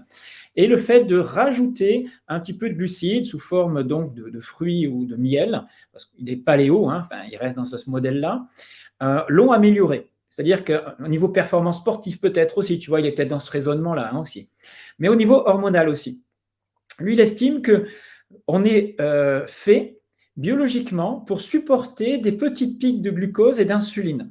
C'est-à-dire que si notre insuline, elle monte, notre glucose, il monte même à 150, tu vois, 1,5 g après un repas, c'est pas quelque chose de gênant. Tu vois, c'est quelque chose, c'est des fluctuations, alors que ces fluctuations-là, elles sont parfois diabolisées en nous disant que tous les maux viennent de ces hausses d'insuline. J'aimerais que tu nous parles un petit peu de toi, de ce point de vue à ce niveau-là, et je vais rebondir avec un exemple qui est celui de mon père qui a 84 ans, qui a des taux de glucose sans être en cétogène très bas, c'est-à-dire qu'il est entre 0,5 et 0,6 de glucose. Et on sait que donc sans doute qu'il a de l'insuline très bas, hein, malgré le fait qu'il mange un peu de protéines et tout ça, il n'arrive pas à reprendre du poids. Donc, il a énormément perdu de poids en vieillissant. Il a 53 kilos pour 1,69 m. Et on dit que ça c'est les médecins qui travaillent hein, au niveau hormonal, qui expliquent que lorsque nos taux d'insuline chutent trop bas, on se décharne. C'est-à-dire qu'on perd de la masse musculaire aussi. Ce qui a été observé alors, moi, j'ai des personnes qui font du cétogène, qui ont tendance à être des bons brûleurs de sucre. Je considère que ce sont des gens très rétractés déjà au départ, qui ont des capacités aérobies, etc. Et eux, lorsqu'ils passent en cétogène, peuvent rapidement perdre du poids, même du muscle. Tu vois ? J'aimerais que tu nous parles un petit peu de cette vision-là, de l'insuline et des risques de perte de poids. Oui. Alors, je suis d'accord avec Paul Saladino que le corps humain est prévu pour rencontrer certains pics de glycémie. On ne parle pas de 4 pics de glycémie, petit déjeuner, déjeuner, collation, dîner, où il n'y a que des croissants et des pâtes. Donc oui, de temps en temps, moi, je n'y vois pas d'inconvénient. C'est fait pour ça, le pancréas. Par contre, maintenant, ça va être combien de fois par jour ou par semaine, sur quel type de métabolisme. Deuxième chose, de passer de 1 gramme de glycémie à 1,5 g, c'est pas beaucoup. C'est pas Oui. ce que j'appelle un pic de glycémie. J'ai des gens, ils sont à 80 avant de manger cétogène et après un repas parfois cétogène, ils montent à plus de 1,7. Il y en a Là, deux facilement. Hein. mais oui, donc c'est pas vraiment un pic de glycémie. Donc si lui il fait ça, il est possible que si je donne le même repas à quelqu'un qui souffre de résistance à l'insuline, là oui, et le plus dangereux, ce serait même pas le pic de glycémie, ce serait la persistance de la glycémie dans le temps sur la journée qui reste haute et donc qui fait appel à l'insuline sur le temps, avec un espace sous la courbe beaucoup plus long que s'il y avait juste un pic, avec une courbe beaucoup plus élevée toute la journée qui demande du coup une masse d'insuline assez élevée. Il y a 2 types de métabolisme à ce moment-là. Saladino, il est hyper sec, il est hyper musclé. Évidemment que lui, tout ce qu'il prend, il crame. Il passe en cétose tous les jours. Donc, Il a une flexibilité qui est bonne, surtout qu'il a déjà été carnivore. Donc, on lui en vouloir, en fait, parce moi, je qu'en lui en fait, veux pas, moi. Je veux rien du tout. beaucoup de personnes qui sont choquées, comme si c'était un abandon de l'alimentation carnivore. Pas du tout, pas du tout. Oui. Il y a une alimentation pour chacun, pour chaque esprit et D'accord. pour chaque corps. Et pour chaque objectif que l'on a aussi. Hein. Mais Exact. je reviens juste sur sa notion d'insuline et de testostérone. Toi, Ouais. qu'est-ce que tu en penses? Si une personne âgée, elle perd trop d'insuline, on sait Ouais. que dans la médecine anti-âge, c'est Ouais. quelque chose qui est contrebalancé, c'est-à-dire qu'on le traite carrément, hein, je veux dire, cette chute d'insuline. Toi, tu ne vois pas un danger à avoir des taux d'insuline trop bas quand on est âgé? Non, dans le sens où je dis pas que c'est pas dangereux, et là j'ai pas assez de recul parce que j'ai pas de personnes âgées en carence d'insuline, très, très loin de là. Oui, c'est souvent l'inverse. Ah oui. Par contre, pour moi, c'est confondre corrélation et causalité. Est-ce qu'une personne qui se décharne, comme tu dis, est-ce que c'est forcément à cause de sa très forte réduction d'insuline? Je ne sais pas. Il ne faudrait pas aller voir s'il y a des blocages métaboliques quelque part. Est-ce qu'il n'y a pas des déficiences en minéraux, en vitamine B, en acides aminés, en carnitine qui récupère l'énergie, mais aussi en taurine pour récupérer l'énergie liée justement aux minéraux? Pour moi, ce serait trop réducteur que de dire il y a une carence d'insuline et il y a des gens qui se décharnent. Et en plus de ça, pour prendre de la masse musculaire, je vais aller chercher IGF-1, pas forcément, alors ça va sécréter de l'insuline, mais je ne vais pas forcément aller chercher une hormone de croissance hormis IGF-1, que je vais utiliser à travers les produits laitiers. Donc, j'ai pas Oui, du forcément. lactosérum, c'est très bien, ouais, par exemple. Alors, je te donner cet exemple-là, c'est celui de mon père. Ouais. J'essaye de lui faire introduire le plus possible de viande rouge, tu vois, de carnitine, de choses comme ça, justement, hein, de whey, de produits animaux. Hein, et il a du mal à basculer. Alors, il en prend, hein, heureusement, tous les jours un petit peu. Mais après, il y a la capacité digestive, le flux biliaire, etc. Donc, il faut tenir compte chez une personne âgée de tout ça, quoi. J'allais te dire, une personne âgée est très souvent hypochlorhydrique, donc déjà savoir si elle assimile correctement sa B12 et son fer. Et on a essayé de corriger aussi, ouais. Bilan sanguin observé, mais je m'arrêterai absolument pas À sur l'insuline. Ouais. D'accord. Allez, on rentre dans un sujet polémique et une question encore un petit peu qui me taraude. Alors, on va parler de cholestérol. Je ne vais pas faire tout un laïus sur le cholestérol. En 2 mots, la molécule cholestérol, c'est une chose. On sait qu'elle est essentielle à l'organisme pour de nombreuses fonctions, hein, que ce soit en précurseur des hormones stéroïdiennes, vitamine D. On sait que les personnes qui vivent le plus vieux sur la planète, ou l'étude de Framingham a montré en Angleterre que ils avaient des taux de cholestérol supérieurs à ce qu'on exige aujourd'hui, c'est-à-dire au-delà de 2,3, 2,4 grammes par litre. On sait que le cholestérol est nécessaire aux cellules nerveuses. Bon, voilà, on ne va pas s'étendre. Le cholestérol, c'est une molécule essentielle à la vie. Aujourd'hui, on parle beaucoup de rapports LDL, HDL, etc. On sait que, en fait, les HDL, ce sont que des transporteurs. Tu l'as très bien expliqué dans des vidéos. Ça fait très longtemps que le professeur Dologeri, le professeur Even disent que ces marqueurs, c'est de la foutaise. Voilà. Par contre, aujourd'hui, la polémique, elle est surtout, enfin la polémique, on sait que c'est surtout apparemment les protéines denses de cholestérol, donc LDL oxydé, qui poseraient plus problème. Donc, logiquement, la seule mesure qu'on devrait faire, c'est celle-ci. C'est-à-dire que le rapport LDL-HDL n'a aucun sens, en fait, pour moi. Mais non, je vais t'entendre là-dessus. Certains font un rapport entre triglycérides et HDL. Pourquoi pas, les triglycérides étant plutôt libérés quand on consomme trop de glucides par le foie. Mais non, le taux de HbA1c, c'est le plus intéressant.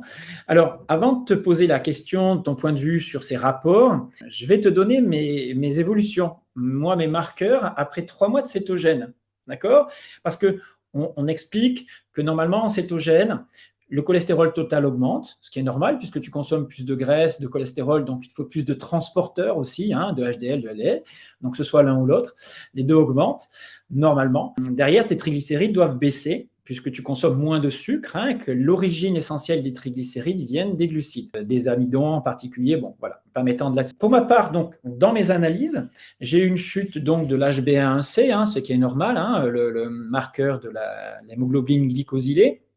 Donc, il y a moins d'oxydation, de glycation au niveau sanguin, etc. Donc, je passais de 5,7 à 5,4. Mon insuline a chuté, donc je ne la connaissais pas bien avant, elle est à 3,5 maintenant. C'est international, on dit qu'on est très bien en dessous de 5 et qu'il ne faut pas monter au-dessus. Et pour ce qui est du cholestérol, donc le sujet qui nous intéresse maintenant et les triglycérides, ce qui est étonnant, c'est que mon HDL, qui était censé monter un petit peu, a baissé de 0,62 à 0,54. Bon, il est resté quasiment stable, sachant qu'avant, j'étais dans une alimentation, on va dire, low carb, entre 50 et 80, 100 grammes de sucre maximum par jour de glucides. Rien de fou. Et mon LDL donc a augmenté, hein, puisqu'il est passé de 1,92 à 2,94, donc j'ai 3,69 de cholestérol total. Et mes triglycérides, étonnamment, sont passés de 0,64 à 1,07. Donc, ils ont monté, alors que je ne consomme pas plus de 20-25 grammes de glucides par jour. Voilà, et je fais du sport et mes taux de cétone sont, comme je t'ai dit, entre 0,6 et 1,6. Voilà. Donc, j'aimerais juste avoir ton avis, sur est-ce que le HDL, le rapport HDL-LDL, toi, tu t'en préoccupes? Le rapport triglycérides-HDL, est-ce que toi, c'est intéressant pour toi?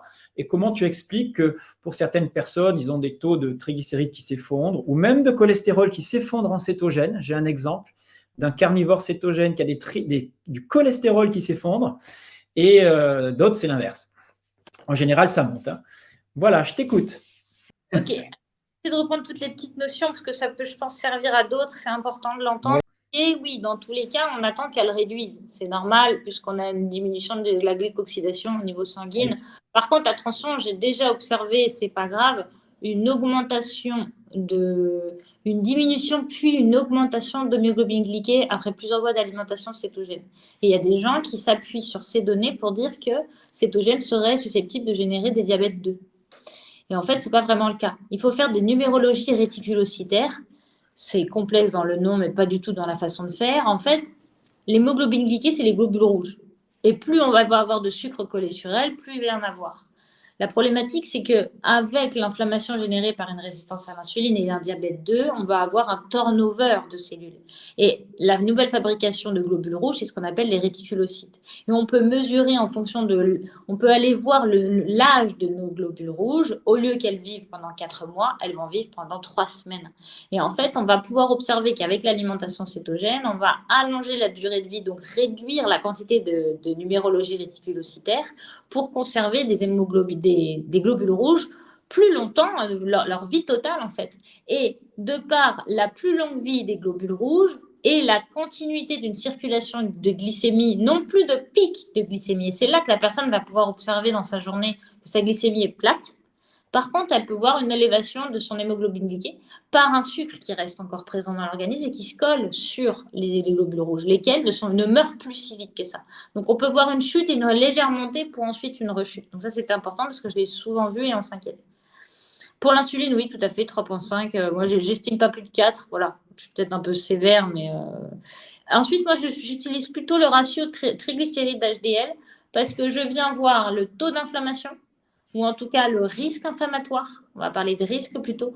Le risque, donc, comme dit Gary Taubes, justement, les triglycérides sont des biomarqueurs de ta consommation de glucides, quand les HDL sont l'inverse. Donc, moi, je vais vraiment venir voir qu'est-ce qui se passe, sans même penser aux glucides, parce que quand je prends en charge quelqu'un qui est en alimentation cétogène, je sais qu'elle ne mange pas de glucides. Pourquoi il y a des triglycérides élevés? Soit c'est une source d'énergie libérée dans l'organisme, c'est ce que moi-même je rencontre. Moi, j'ai un taux de 1,13 g de triglycérides. parce que je sais que mon corps demande beaucoup d'énergie, mais parce que je suis hyper répondante, et on en parlera juste après. Donc moi, je regarde plutôt le taux de triglycérides par rapport au taux d'HDL. Et en fonction de là, je cherche à avoir un ratio inférieur à 1,7. À partir de là, il n'y a quasiment pas de danger en fait. Parce qu'on vient non pas chercher un chiffre en tant que tel, mais on vient chercher un ratio. Un peu comme on chercherait le ratio oméga 3, oméga 6. On ne cherche pas à avoir tant, on cherche à avoir un ratio, un équilibre. Pourquoi toi, tu es venu diminuer ton taux de HDL et augmenter ton taux de triglycérides? Moi, ça me fait penser comme ça, à premier abord, à un trouble métabolique léger, une inflammation. C'est-à-dire que le HDL, lui, il est fabriqué au niveau de l'intestin. Donc, potentiellement, tu es en train de réparer une source intestinale, une porosité, une dysbiose. Peut-être que tu avais des fibres agressives dans ton alimentation avant et que ça prend du temps. Alors, Et avant, j'avais des taux plus différents, hein, ça allait mieux. Non, le problème, c'est que j'ai fait cette analyse. J'avais une inflammation, j'avais une petite infection. J'avais ok, un petit rhume bronchite, tu vois. Ma CRP était plus élevée. Il y avait une inflammation dans le corps, tu vois. à chaque Donc, fois, c'était pas vraiment juste, tu vois, à ce moment-là. c'est ça. En fait, ton taux de HDL, il a réduit parce qu'il a combattu une inflammation. Mais Oui, bon, voilà. malgré tout, 0,62, ça reste un peu faible.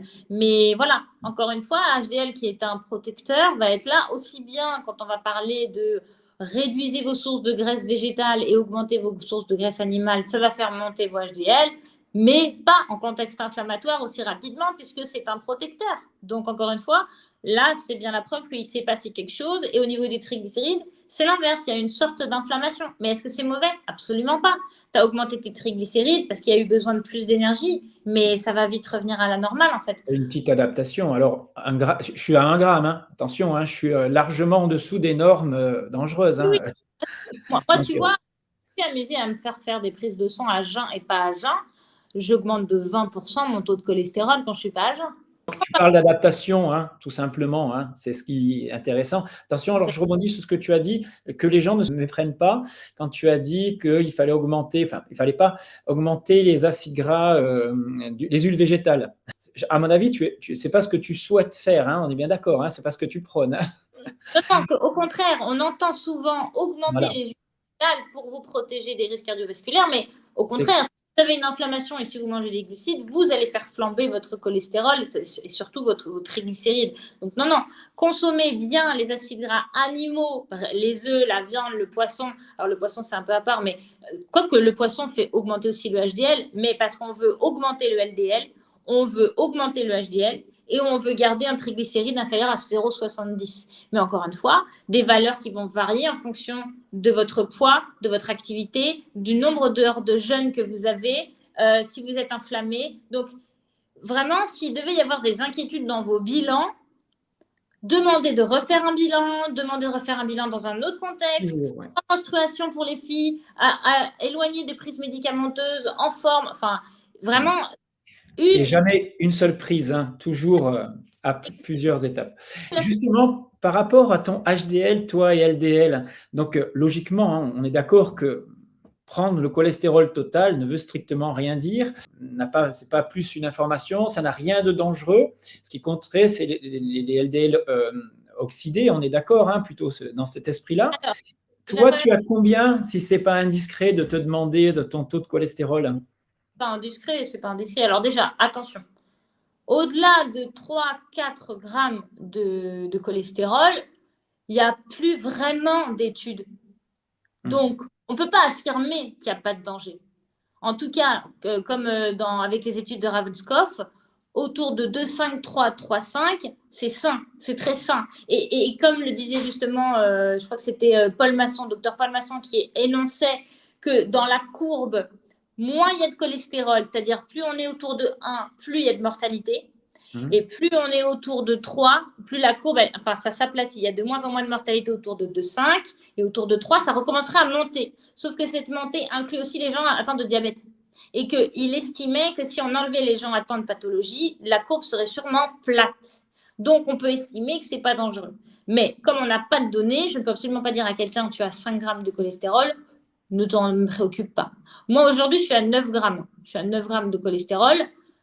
J'affole tout mon entourage, pas ma famille, hein, parce qu'ils savent maintenant avec moi que je vis dans des draps un peu étranges, mais Mes médecins s'affolent, mais moi, je ne m'affole pas. C'est-à-dire que je ne ferme pas du tout les yeux dessus, mais par contre, je fais une analyse approfondie.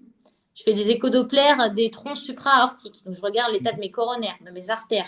Je vais voir mes taux d'inflammation, la CRP, l'homocystéine, les vitamines B. Je vais voir pourquoi. Mais il ne faut pas non plus oublier, et je pense que chez moi, c'est un trouble métabolique qui se voit à travers le cholestérol, c'est que moi, j'ai fait 7 ans d'anorexie et que ça fait 10 ans que je suis aménorrhée. Donc, j'ai un contexte de dénutrition sévère par le passé. Je me suis réparé le corps et l'esprit avec l'alimentation cétogène, mais je traîne encore, je pense, des boulets. C'est-à-dire qu'aujourd'hui, moi, j'aimerais être à 3 grammes. Je suis à 9. Peut-être que je vais vivre toute ma vie à 9 et que tout va très bien, et je suis en cours d'analyse. Mais on ne peut pas être sûr qu'à 9 grammes, c'est parfait parce que ça reste de l'hypercholestérolémie. Et je termine cette notion sur l'aspect génétique de la chose. Évidemment, les médecins sont... Évidemment, tout le monde s'en doute. J'imagine que tous ceux qui écoutent la vidéo se demandent si je prends des statines. Évidemment que non, je ne prends pas de statine parce que c'est mon choix. Parce qu'ils veulent que j'en prenne et que je ne veux pas en prendre pour l'instant tant que je n'ai pas assez de données. C'est-à-dire, ce n'est pas parce que j'ai 9 grammes de LDL que je prendrai des statines. Voilà, ça c'est ma façon de penser. Par contre, si on me montre par A plus B que c'est dangereux, on verra. Mais franchement, à mon avis, je ne sais pas demain la veille que je prendrai des statines. Et j'ai lancé du coup un test génétique pour aller voir si c'est une hypercholestérolémie familiale. Donc voilà, c'est juste informatif. Ne vous arrêtez pas à une seule donnée. Allez chercher toujours plus loin. Vous avez le droit d'aller chercher la source de vos mots. Et un chiffre ne veut pas dire que c'est le problème, mais c'est un symptôme. Et moi, je pense que chez moi, mes 9 grammes de cholestérol sont potentiellement un symptôme lié à mon passé, à mon historique. Moi, je pense, c'est un point de vue, que tant que l'état inflammatoire organique et que les taux d'insuline ne sont pas trop hauts, le fait d'avoir du cholestérol n'est pas un problème. Moi, je pense que tant que ce cholestérol il ne va pas s'oxyder, il ne posera aucun problème. Et si je reviens avec toi sur le LDL oxydé, je suis complètement d'accord. Pour moi, en termes d'analyse que je fais aujourd'hui, que je suis en train de faire, c'est le terrain. Et le terrain physique. C'est-à-dire, je vais aller voir dans mes coronaires et dans mes artères s'il y a des plaques. Et je ne parle pas de radiographie, je parle d'angiographie. Donc, je vais aller voir à l'intérieur. C'est ça qu'il faut vérifier à chaque fois, oui. Exactement. Et la deuxième phase, oui, j'aimerais aller voir et mes marqueurs inflammatoires et j'aimerais les corréler à mes LDL oxydés. Et c'est qu'à ce moment-là que je pourrais m'estimer en danger ou non. Mais pour moi, avoir un 9 grammes de LDL et j'ai un bon taux de HDL, je crois que je suis à 0,8 et 1 de triglycérides, je ne suis pas inquiète en fait. C'est mes médecins qui sont au taquet. Oui. C'est normal qu'eux soient inquiets. Alors, juste, je te donne un petit truc, si tu veux, le conflit, on va dire, la mémoire qui est associée à l'hypercholestérolémie, c'est le conflit de devoir se construire toute seule, de se sentir obligé de se construire seule, ne pas pouvoir compter sur les autres pour se construire ou bâtir quelque chose. C'est vrai ? Oui, c'est vrai. C'est ce que le cerveau a en mémoire. C'est sa biologie. Donc, j'aurais gardé ça en moi. Oui, c'est ton programme, ce qu'on appelle un programme. Ok. Et ça peut s'inverser. Peut-être accepter un peu plus de te faire aider, de pouvoir compter sur les autres. Ça remet en cause beaucoup de confiance par rapport au monde, ça. Tu comprends ? Ouais. Allez, je finis. J'ai besoin encore de 2 ou 3 petites réponses. On nous a beaucoup parlé des oméga 3 et oméga 6 d'ailleurs comme étant des acides gras donc polyinsaturés essentiels, c'est-à-dire qu'on ne pouvait pas fabriquer. Moi, j'ai fait beaucoup d'études naturopathie il y a 30 ans de ça et on nous bassinait avec ça. Donc, il fallait manger des végétaux contenant des oméga 6 et surtout des oméga 3. Alors, on sait qu'on les métabolise pas quand ils viennent des végétaux, hein, ces acides gras, qu'il faut très peu, hein, en petite quantité. On ne peut pas les utiliser du moins, donc il faut plutôt les extraire, en particulier pour les oméga 3, des produits animaux. Mais on entend des médecins aujourd'hui travailler sur le statut oxydatif du corps et ils expliquent que lorsque l'on mange trop, qu'on consomme trop d'huile riche en oméga 6, mais même en oméga 3, c'est-à-dire même de l'EPA et du DHA, les risques d'oxydation, le statut oxydatif est presque du niveau, ils ont trouvé chez des gens qui se complémentaient, d'un fumeur à cause de ces oméga 3 qui seraient hyper fragiles et hyper pro-oxydants, voilà, très très fragiles. Donc, quel est ton point de vue là-dessus ? Parce qu'on nous dit que c'est quand même des acides gras que le corps ne peut pas fabriquer et dont il a besoin, donc essentiels. Et d'un autre côté, on nous dit qu'à certains taux, ça risque d'être gênant pour l'état inflammatoire. Oui, oui, complètement. Bah là, en fait, moi, j'y vois la confusion entre signalétique et énergétique. C'est-à-dire qu'aujourd'hui, on a besoin de 1 à 2 grammes d'oméga 3 par jour. Et encore peut-être moins en alimentation cétogène où on subit beaucoup moins de sources inflammatoires. Donc, on a martelé qu'il nous fallait des oméga 3 et des oméga 6 d'origine végétale. Mais encore une fois, c'était pour nourrir la théorie lipidique et nous faire réduire notre consommation de produits carnés et de graisses saturées. Mais ça n'a aucune légitimité. Aujourd'hui, l'objectif, il est de garder un ratio de 1 pour 1 oméga 3, oméga 6. Vraiment, ça me demande merveilleux. Et ça, on va pouvoir le trouver dans les animaux d'élevage qui vont être plutôt bio. On va pouvoir aller tendre vers les 1 pour 1. Mais aujourd'hui, même sans manger de bio chez l'animal, on tendra à aller au maximum à du 2 pour 1. Et le 2 pour 1, ça reste tout à fait correct. Regarde, la meilleure huile, soi-disant pour n'importe qui, serait l'huile d'olive qui contient 12 grammes ou 100 grammes d'oméga 6. Donc, à un moment donné, tu es obligé de te dire que, ah ouais, 12 grammes pour 100 grammes, alors qu'il y a quasiment 3, 4 fois, 5 fois moins dans de l'animal. Donc là, pour moi, c'est complètement propagande, en fait, de nous pousser à prendre des omégas. Et comme tu l'as dit si bien, et tout à l'heure, je suis allée à la pharmacie, j'y vais jamais, hein. Je suis allée à la pharmacie pour aller chercher quelque chose pour quelqu'un de ma famille.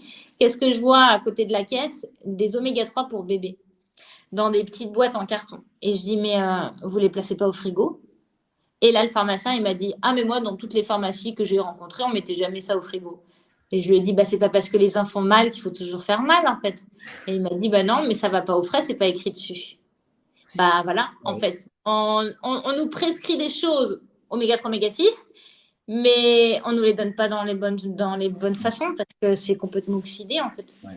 Ce sont des huiles très très fragiles, hein, l'huile de lin, l'huile de noix et puis même les EPA, DHA. Il y a l'index Totox normalement qui doit être donné et si on ne le donne pas, c'est que c'est pas de la qualité, tout simplement, et que c'est dégueulasse, quoi, hein. Ok. Prendre la via négativa, il vaut mieux pas prendre d'oméga 3 plutôt que de prendre des oméga 3 oxydés.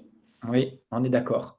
Et il vaut mieux les chercher dans les poissons hein, de temps en temps et voilà. Et puis, exactement. Ou dans les viandes, les œufs, tout ça. les viandes aussi, sur les animaux qui ont brouté surtout, hein, voilà. Exactement. Un dernier point polémique, un avant-dernier point. On va parler un peu des laitages quand même, parce qu'il y a un mouvement qui est cétogène, laitage de qualité, attention. Alors, on ne va pas revenir sur la caséine A2, A1, les IGF, contenus, etc. J'aimerais juste entendre sur la notion de... Alors, on sait que les produits laitiers, même les yaourts, qui sont parfois conseillés en cétogène, font monter l'insuline, puisqu'ils contiennent du lactosérum, on l'oublie, hein. Mais quelle différence tu fais vraiment entre des laitages crus, tu vois, des laitages d'élevage de qualité, des produits au lait cru, donc des fromages au lait cru, du beurre au lait cru. Donc moi, je consomme que ces deux types-là. Et un bon fromage ou un bon beurre qui ne soit pas au lait cru. Est-ce que ça fait une énorme différence? Est-ce que sur l'impact insulinique, voilà, peut-être que ça joue aussi. Et on sait que sur la digestion, etc., du lactose, tout ça, il y a des effets. Et sur la perméabilité intestinale, peut-être aussi. Qu'est-ce que toi, tu nous dirais là-dessus? Alors, moi, déjà, mon point de vue produit laitier, tout confondu, pour moi, c'est une utilisation thérapeutique. Je ne suis pas de ceux qui prônent les produits laitiers. Je pense que ça a des avantages quand je vais aller chercher à faire des travaux sur la dopamine, sur la sérotonine, sur le tryptophane, sur le microbiote. C'est là que je vais travailler dessus. Ou chez des personnes qui ont peu accès à des matières grasses saturées et qui ont, par exemple, accès à des produits laitiers comme le fromage, par exemple. J'ai des personnes en Afrique qui n'ont pas de beurre, mais elles vont de temps en temps avoir du fromage. Moi, du coup, le produit laitier est thérapeutique, ce qui veut dire que j'utilise chaque bienfait pour l'utilisation que je vais en avoir. Par exemple, quelqu'un qui va être en forme et qui va vouloir travailler sur son immunité microbiotique ou sur de la perte de poids accentuée sur un contexte métabolique plus ou moins sain, je vais aller chercher des fromages au lait cru, je vais aller chercher des fromages même frais pour venir booster un peu, pourquoi pas, la prise de masse musculaire. Contrairement à quelqu'un qui va être plutôt sur des dysbioses, bah là, je vais plutôt venir travailler sur, comme je disais, thérapeutique pour la dopamine et le tryptophane, sur des pâtes affinées et pasteurisées, pour ne pas avoir d'impact sur le microbiote. Donc, ma réponse va être peut-être décevante, mais elle va être vraiment dépendamment de celle que j'ai en face, parce que j'ai déjà proposé du cru et j'ai fait gonfler des ventres. Et parfois, j'ai proposé de la pâte affinée et j'ai déclenché des réactions histaminiques, de la caséine et de la lactalbumine. Donc, je vais vraiment prendre le passé de la personne, ses intestins, ses marqueurs immunitaires, ses symptômes comportementaux, ses symptômes cliniques, et je vais venir travailler sur ses appétences. Parce qu'il ne faut pas oublier que le fromage, on en a envie ou pas. Le fait qu'il y ait de la bêta-casomorphine, c'est ça qui va être mauvais dans le fromage. On parle souvent de la caséine, en fait. Alors, j'enlève le côté caséine A1, A2. On sait tous que la A1, bon, d'accord, c'est pas bien. Mais si on part que sur la A2, ben, il faut savoir que c'est la bêta-casomorphine 7 qui est plus mauvaise que la caséine. Et c'est elle qui va générer des porosités. Donc, c'est là où je vais essayer d'aller Je jouer. t'arrête juste parce que moi, je pensais que c'était justement la 1,1 qui donnait ce dérivé-là. Tu vois, Non, la A7, c'était un dérivé de la 1,1. Moi, je oui, non. pensais que c'est nous qui la fabriquions, ce dérivé-là, à partir de la 1 et pas de la A2. Alors, si, parce que en fait, je la retrouve dans le lait maternel. Et c'est ce qui va permettre à l'enfant d'avoir envie du lait. Donc, peu importe si on prend A1, A2, Oui, ça entraîne toujours cette molécule-là. oui. Et cette molécule aurait quoi comme effet? Donc, C'est un opiacé, ça va encourager du coup la ah prise oui. de l'aliment par sécrétion de dopamine et de sérotonine. Et c'est comme je le disais, pourquoi on a envie de fruits? Parce que le fructose déclenche fortement ce goût sucré et sécrétion de dopamine, sérotonine. Et la nature a bien fait les choses. Le lait, pour que l'enfant en ait envie, l'a doté de lactose, donc pas de fructose, mais de la casomorphine. Et c'est d'ailleurs pour ça qu'on a cette addiction en fait au lait chaud et aux choses sucrées quand on se sent triste et pas bien. Et donc, il a été vu dans des études que le taux de bêta-casomorphine 7 dans l'organisme indiquait un taux de porosité. Moi, je vais avoir tendance à mesurer la zonuline, et bien là, on va pouvoir mesurer et on va avoir plus ou moins de porosité. Et donc, les fromages, je les utilise aussi bien en source d'anxiolytique, je vais utiliser de l'anxiolytique, comme de probiotiques, comme de croissance musculaire. Donc, vraiment, ça va être du cas par cas. Vraiment, là, oui, on est d'accord, on sent que là, il faut individualiser à mort, quoi. C'est ça. Justement, j'allais te poser la question parce qu'on sait qu'il y a des peuples dans le monde, on dit les produits laitiers, ils s'entraînent plein de soucis, de prostate, de cardiovasculaire, de tout ce que tu veux. Et puis, tu as des pays dans le monde, les peuples les plus consommateurs de laitage, comme les peuples mongols d'ailleurs, sont des peuples parmi lesquels il y a le plus de longévité, il y a plus tu vois, de santé apparemment. Moi, mes ancêtres côté maternel vivaient dans les Pyrénées. Tu vois, moi, j'allais en vacances dans les Pyrénées, donc là-bas, on mangeait du fromage, on allait même tirer le lait à la vache quand j'étais petit, et puis je buvais le lait, quoi, le lait cru comme ça. Moi, mes ancêtres côté maternel, ils vivaient 90, 100 ans. L'Ariège, c'était la région de France où on vivait le plus vieux. Et là-bas, ils mangeaient du fromage, un peu de lard et du pain, quoi. Donc, et des patates. Des patates. Voilà, bon, après, il y a tellement d'autres facteurs qui font, mais tu vois, ils tenaient le coup et ils mangeaient beaucoup de laitage, tu vois. Après, moi, Et ça quand même à la notion de longévité de Blue Zone, dans le sens où pour moi, c'est la restriction calorique qui fait la qualité de l'organisme. Et je pense qu'aujourd'hui, comme je le disais au départ, pour moi, les produits laitiers, c'est thérapeutique, aussi bien sur le plan du coaching, mais c'est aussi bien thérapeutique pour des gens qui n'ont pas beaucoup à manger, ça va les aider à se nourrir. Et les nomades pastoraux avaient besoin, en fait, de cette capacité à digérer le lait, parce que c'était une source vitale, en fait. Comme on irait manger des lectines et de l'acide phytique, parce qu'il n'y a rien d'autre à manger. Alors oui, ça va faire mal au ventre, mais on est capable, on est opportuniste. Et je pense que les gens, tes ancêtres, avaient cette capacité de se nourrir de ce qu'ils avaient, et ce qu'ils avaient n'était pas grand-chose. Donc ce pas grand-chose générait de la restriction calorique, et donc de l'autophagie. Et je pense que c'est vraiment un contexte le corps fera toujours la restriction de l'abondance. Mais je Mais ne suis pas sûr qu'il manquait beaucoup, hein, certains. Tu vois, c'est délicat, hein, parce que tu en as qui étaient quand même gros, tu en avais quand même qui étaient. Alors, c'est peut-être pas ceux qui mangeaient comme ça, hein, il y en a, ils mangeaient plus pommes de terre, tu vois. C'est difficile, on ne peut pas généraliser, hein. que la personne qui était un peu plus obèse, peut-être qu'elle n'attendait pas que la pomme de terre refroidisse, elle l'a C'est mangée dès la ça. Alors, juste par rapport à ces produits laitiers, juste pour finir, la crème fraîche, par exemple. Oui, on imagine de la crème fraîche au lait cru, hein, tu vois, de la Ouais, super qualité. ouais. Tu la placerais comment en régime cétogène? Est-ce qu'elle a un impact insulinique? Est-ce qu'elle serait gênante pour l'intestin, pour toi ou pas? Oui, parce qu'elle contient toutes les sources d'allergiques. Elle contient la caséine, la bêta-lactalbumine et la bêta-lactoglobuline. Donc là, Donc, c'est dans un cas, attention, oui, d'allergie, parce que c'est 2-3 grammes de glucides, hein, de lactose, c'est 2-3 grammes de protéines, pas plus, tu vois. On oui, est sur mais quelque chose de très bas. Mais pour oui. toi, c'est déjà inflammatoire. Oui, bien sûr, parce que c'est pas parce qu'on ne le sent pas que c'est pas inflammatoire. On a un petit incendie à l'intérieur.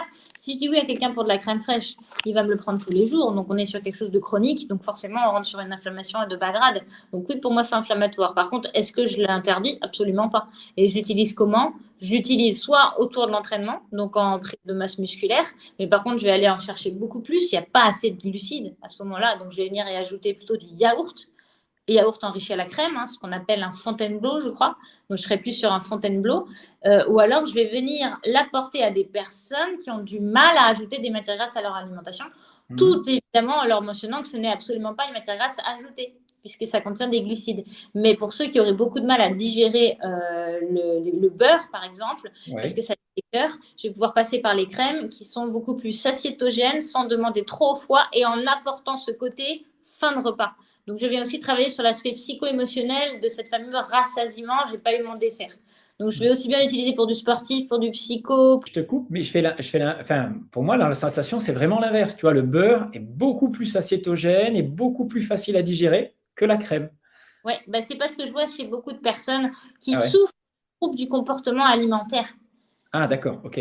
Manger la tablette de beurre sans jamais sentir de satiété ou alors un écœurement très lourd, mais longtemps après, alors que Ouais. la crème fraîche a vraiment cet aspect très lait maternel à apaiser et à rassurer pour la fin du repas. D'accord. Plus proche du lait. Exactement. Alors, juste dernier aspect, on finira Ouais. là-dessus. Il y a une petite guéguerre en ce moment, là, moi je suis sur les réseaux, c'est rigolo, interposé entre Docteur Mouton et les professeurs Dufournet, la chaîne Sequoia, sur la notion de cétogène et de génétique, ApoE4, etc. Alors, pour information, ceux qui ne savent pas, les personnes qui auraient un gène ApoE4 en 2 allèles, voilà, sont beaucoup plus exposées aux risques cardiovasculaires et Alzheimer en particulier. C'est-à-dire que leur façon de métaboliser les graisses est différente. Les graisses saturées seraient problématiques pour eux, mais ils sont 3 fois plus sensibles aux agressions de stress oxydatif, de glycation en fait. Donc, sensible à l'insuline, à toutes les glycations, aux acides gras polyinsaturés donc, à plein de choses, et au sucre donc. Donc s'ils ne peuvent pas manger de graisses saturées, de graisses polyinsaturées, et surtout pas de sucre, parce que ça augmente, ça multiplie par 15 le risque d'Alzheimer apparemment, on est d'accord, c'est vraiment ce chiffre-là. Moi, je ne sais pas ce qu'ils doivent manger. Je me demande, c'est que 2% de la population qui a 2 allèles ApoE4, mais il y en a quand même 8-10% qui en ont au moins une. Donc, bien sûr qu'on va adapter, mais qu'est-ce qu'on fait concrètement?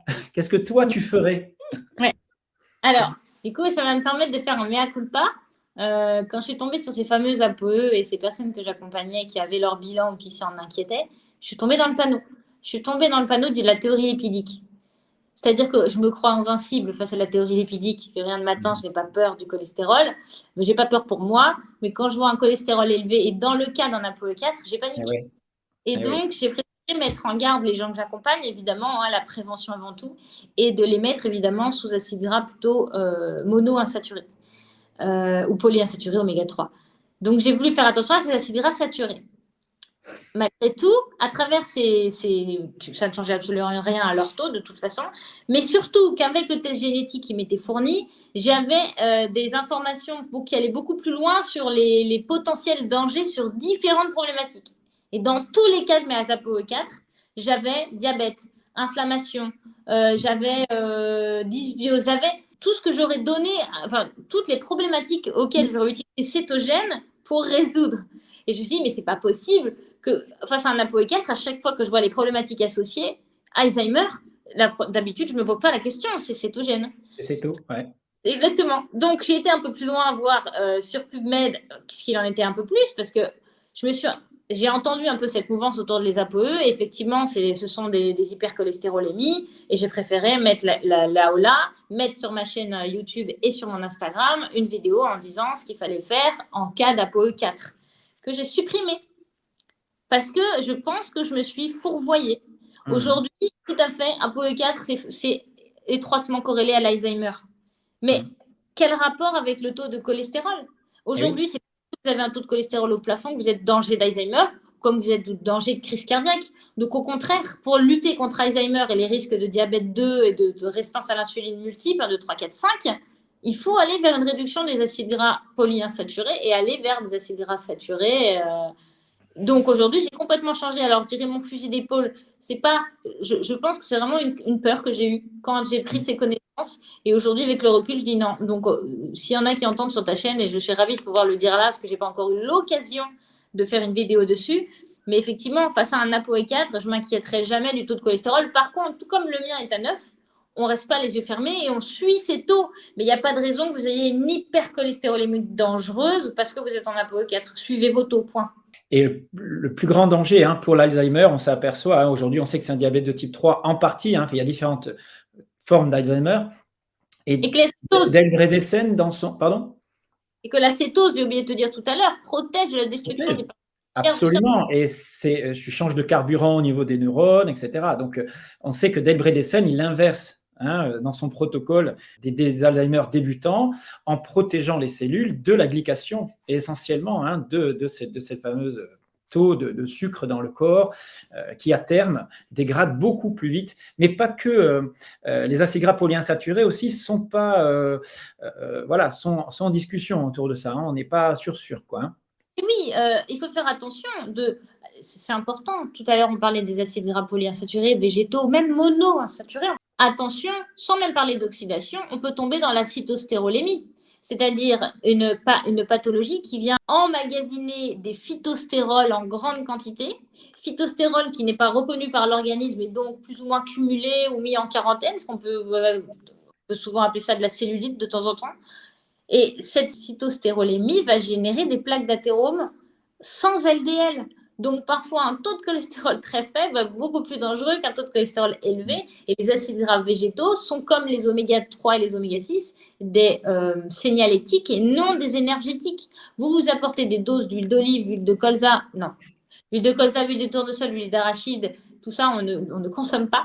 Mais l'huile d'olive, c'est jamais une assiette que d'huile d'olive en cétogène. C'est toujours à dosage thérapeutique et on mise surtout sur les corps gras à chaîne longue, moyenne et courte. D'accord. Alors, on va conclure avec une étude de cas. Je vais te soumettre un cas pratique. Je te dis juste, c'est celui de ma femme. Elle est en cétogène depuis 4 mois et on se heurte à un problème. Donc, quand elle était jeune, elle faisait 55 kilos, elle était sportive, elle est toujours sportive, elle a maintenant 47 ans et 48 ans, elle vient d'avoir. Et elle était montée donc, jusqu'à 61 kilos, avec un rapport masse grasse mec qui est très correct, mais elle n'arrivait plus à perdre depuis quelques années ces petits kilos, ces 500 grammes qu'elle prenait chaque année.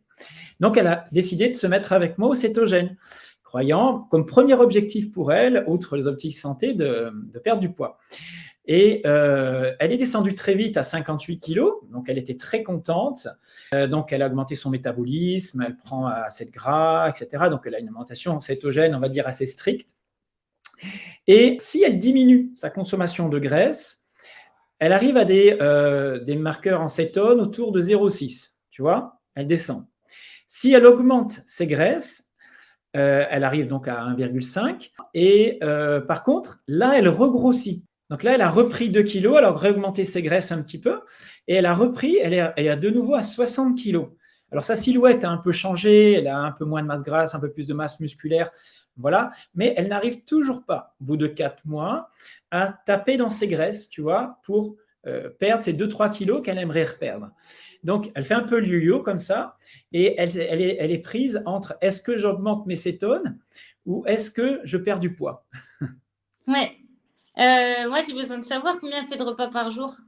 Alors, elle fait midi, soir, et le matin, elle prend soit des œufs, 3 œufs, avec 3 œufs seuls, soit elle ne mange pas, mais elle prend des pétales de coco. Elle prend 40 grammes de coco en pétales et un café. Voilà, c'est deux, et elle prend un laitage par jour. Un mascarpone, tu vois, avec 4-5 framboises, et elle est autour de 20 grammes de glucides max par jour. Ok. Voilà. Donc 3 repas avec chaque fois protéines. Il y a à peu près un gramme, pas tout à fait, de protéines par jour et un peu plus de graisse, quoi, quand même. Au moins, elle est au moins 70 grammes, 80, 100 grammes de graisse ajoutée dans ces eaux-là, quoi. 90 grammes de matière grasse ajoutée et 1 gramme de kilo de poids de corps de Et elle est à peu protéines. près à 70 grammes 60 grammes de protéines. 60 grammes, je dirais, de protéines. Ouais, clairement, moi, dans les taux comme ça qui ont oscillé, diminution du gras, diminution de l'acétonémie, augmentation du gras, augmentation de l'acétonémie, prise de poids, c'est typiquement un trouble thyroïdien. Pour moi, une thyroïde qui n'est pas prête, en fait, qui veut suivre, qui suit, hein, d'ailleurs, elle suit, hein. Il y a de Elle a l'acétose. toujours été un peu frileuse et tout. Donc, on a fait des tests. J'ai regardé si elle avait un DIO2 correct pour savoir si elle transformait T3 T4. Mais ça, c'est bon. Mais on n'a pas fait la T4. Tu sais, c'est Ah, difficile. La T3, pardon. Donc, moi, ça, il je, faudrait que je le fasse. moi, je pense que, alors, tu vois, je pense que tu peux lui conseiller du sélénium et de l'iode sans même Mhm. savoir la T3. Ouais. Euh, Ça ne au moins, servira à rien de toute façon qu'on le sache, puisqu'il faudrait faire les choses bien de toute façon. oui. Et Donc, l'iode, on a rajouté un peu des algues. On ne le fait pas assez ouais. régulièrement, mais toi, quand tu prescris de l'iode, par exemple, tu prescris, à part des algues, tu fais vraiment en capsule. Oui, je fais en capsule entre 150 et 300 microgrammes. C'est vraiment D'accord. rien, mais c'est D'accord. vraiment aujourd'hui. Mais on peut, Ah, docteur Résime, y aller beaucoup plus fort. Sauf que j'ai pas les produits sous la main, à part Lugol, qui propose des choses à 5%. Donc moi, pour ta femme, je vois comme une hypothyroïdie fruste, peut-être légère, et je viendrai encourager la prise de gras un peu plus forte le matin, potentiellement un peu plus de protéines aussi le matin, pour venir booster au niveau de la tyrosine. Parce que malgré tout, même si on l'apprend à ce moment-là, le fait de venir s'apporter un petit déjeuner, ça vient aussi calmer les surrénales. Les apports en acides gras viennent calmer les surrénales et donc limiter le fait de tirer sur sa thyroïde. Et dans le cas en plus où elle prend du café, je pense qu'un manque de graisse à ce moment-là et une prise de café peut potentiellement faire effet inverse qu'attendu. Donc peut-être basculer le café plus tard dans la journée, augmenter la protéine et le gras, ou au moins que le gras, et voir un petit peu ce que ça donne, voir à se laisser aller à réduire ses quantités dans la journée de protéines, s'il y a trop, hein, si elle n'a pas faim, ou même de graisse. Je suis quand même assez partisante de manger du gras à sa faim et pas de manger du gras à un certain. Pas se forcer. Ouais. Exact. Mais je pense qu'au matin, ça peut être très important. Je pense qu'elle devrait faire une assiette clean. Quand on dit clean, c'est un ratio 2 pour 1 dans son assiette. Et à la rigueur, une demi-heure ou une heure après, venir prendre un café avec du beurre. Ça ferait le surplus de gras avec le café, mais qui ne viendrait pas au moment du réveil. Je pense que ça peut être intéressant à tester. D'accord, ok. Ben, merci beaucoup. Avec plaisir. J'espère que ça fonctionnera. Bien, bah écoute, j'espère que tout ça va être utile à beaucoup de monde et on s'est aperçu vraiment de la complexité de l'être humain. Plus on en apprend, ce que je disais au début, moins on s'aperçoit qu'on en sait. Mais c'est ce qui fait avancer et voilà, la recherche entre guillemets de la vérité pour chacun de nous passe par forcément des tentatives, des essais, des échecs. C'est la vie. En tout cas, on a besoin de temps en temps quand même d'éclairage et je trouve que ton éclairage a été comme je l'avais prévu, exceptionnel. Merci. Merci. Merci de m'avoir permis de m'exprimer. Merci. Je suis touchée aussi que tu viennes chercher des réponses, bien qu'on sache que sur le plan de le métabolisme, les réponses ne sont jamais figées. Ce que j'ai dit est déjà plus vrai.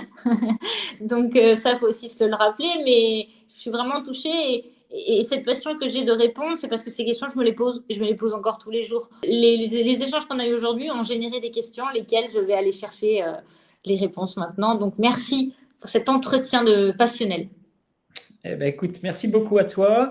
Et ceux qui veulent te contacter, je mettrai les références en dessous. Moi, je sais que tu es très prise. Il faudra qu'ils attendent.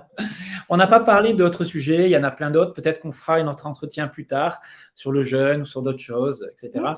Voilà. En tout cas, on ne va pas s'éterniser. Je te remercie vraiment beaucoup. Je te laisse le mot de la fin. Oui, merci Jean-Brice, merci à tous. Et ne cessez pas d'aller chercher des réponses par vous-même ou à travers des vidéos et croisez toujours les mots. Ne vous appuyez pas que sur une seule personne, un seul individu sur les réseaux. On a tous notre passion, notre façon de voir les choses et c'est en croisant les données qu'on arrive à se construire sa propre personnalité en termes d'alimentation. On finira par cette pensée très sage. À très bientôt. Et si vous aussi vous souhaitez acquérir des connaissances et compétences dans le domaine de la naturopathie ou de l'approche psychobiologique des maladies, soit pour compléter d'autres formations ou simplement redevenir acteur de votre santé et de votre vie, alors ce que je vais vous dire maintenant va vous intéresser. Je mets à disposition toutes mes formations et stages sous forme d'enregistrement audio accompagnés de documents visuels. 30 ans de recherche, d'expérimentation, 25 ans d'enseignement que j'ai regroupés dans plus de 20 stages de 2 jours chacun ou certains d'1 jour. Stages que vous pouvez prendre à la carte en fonction de vos besoins.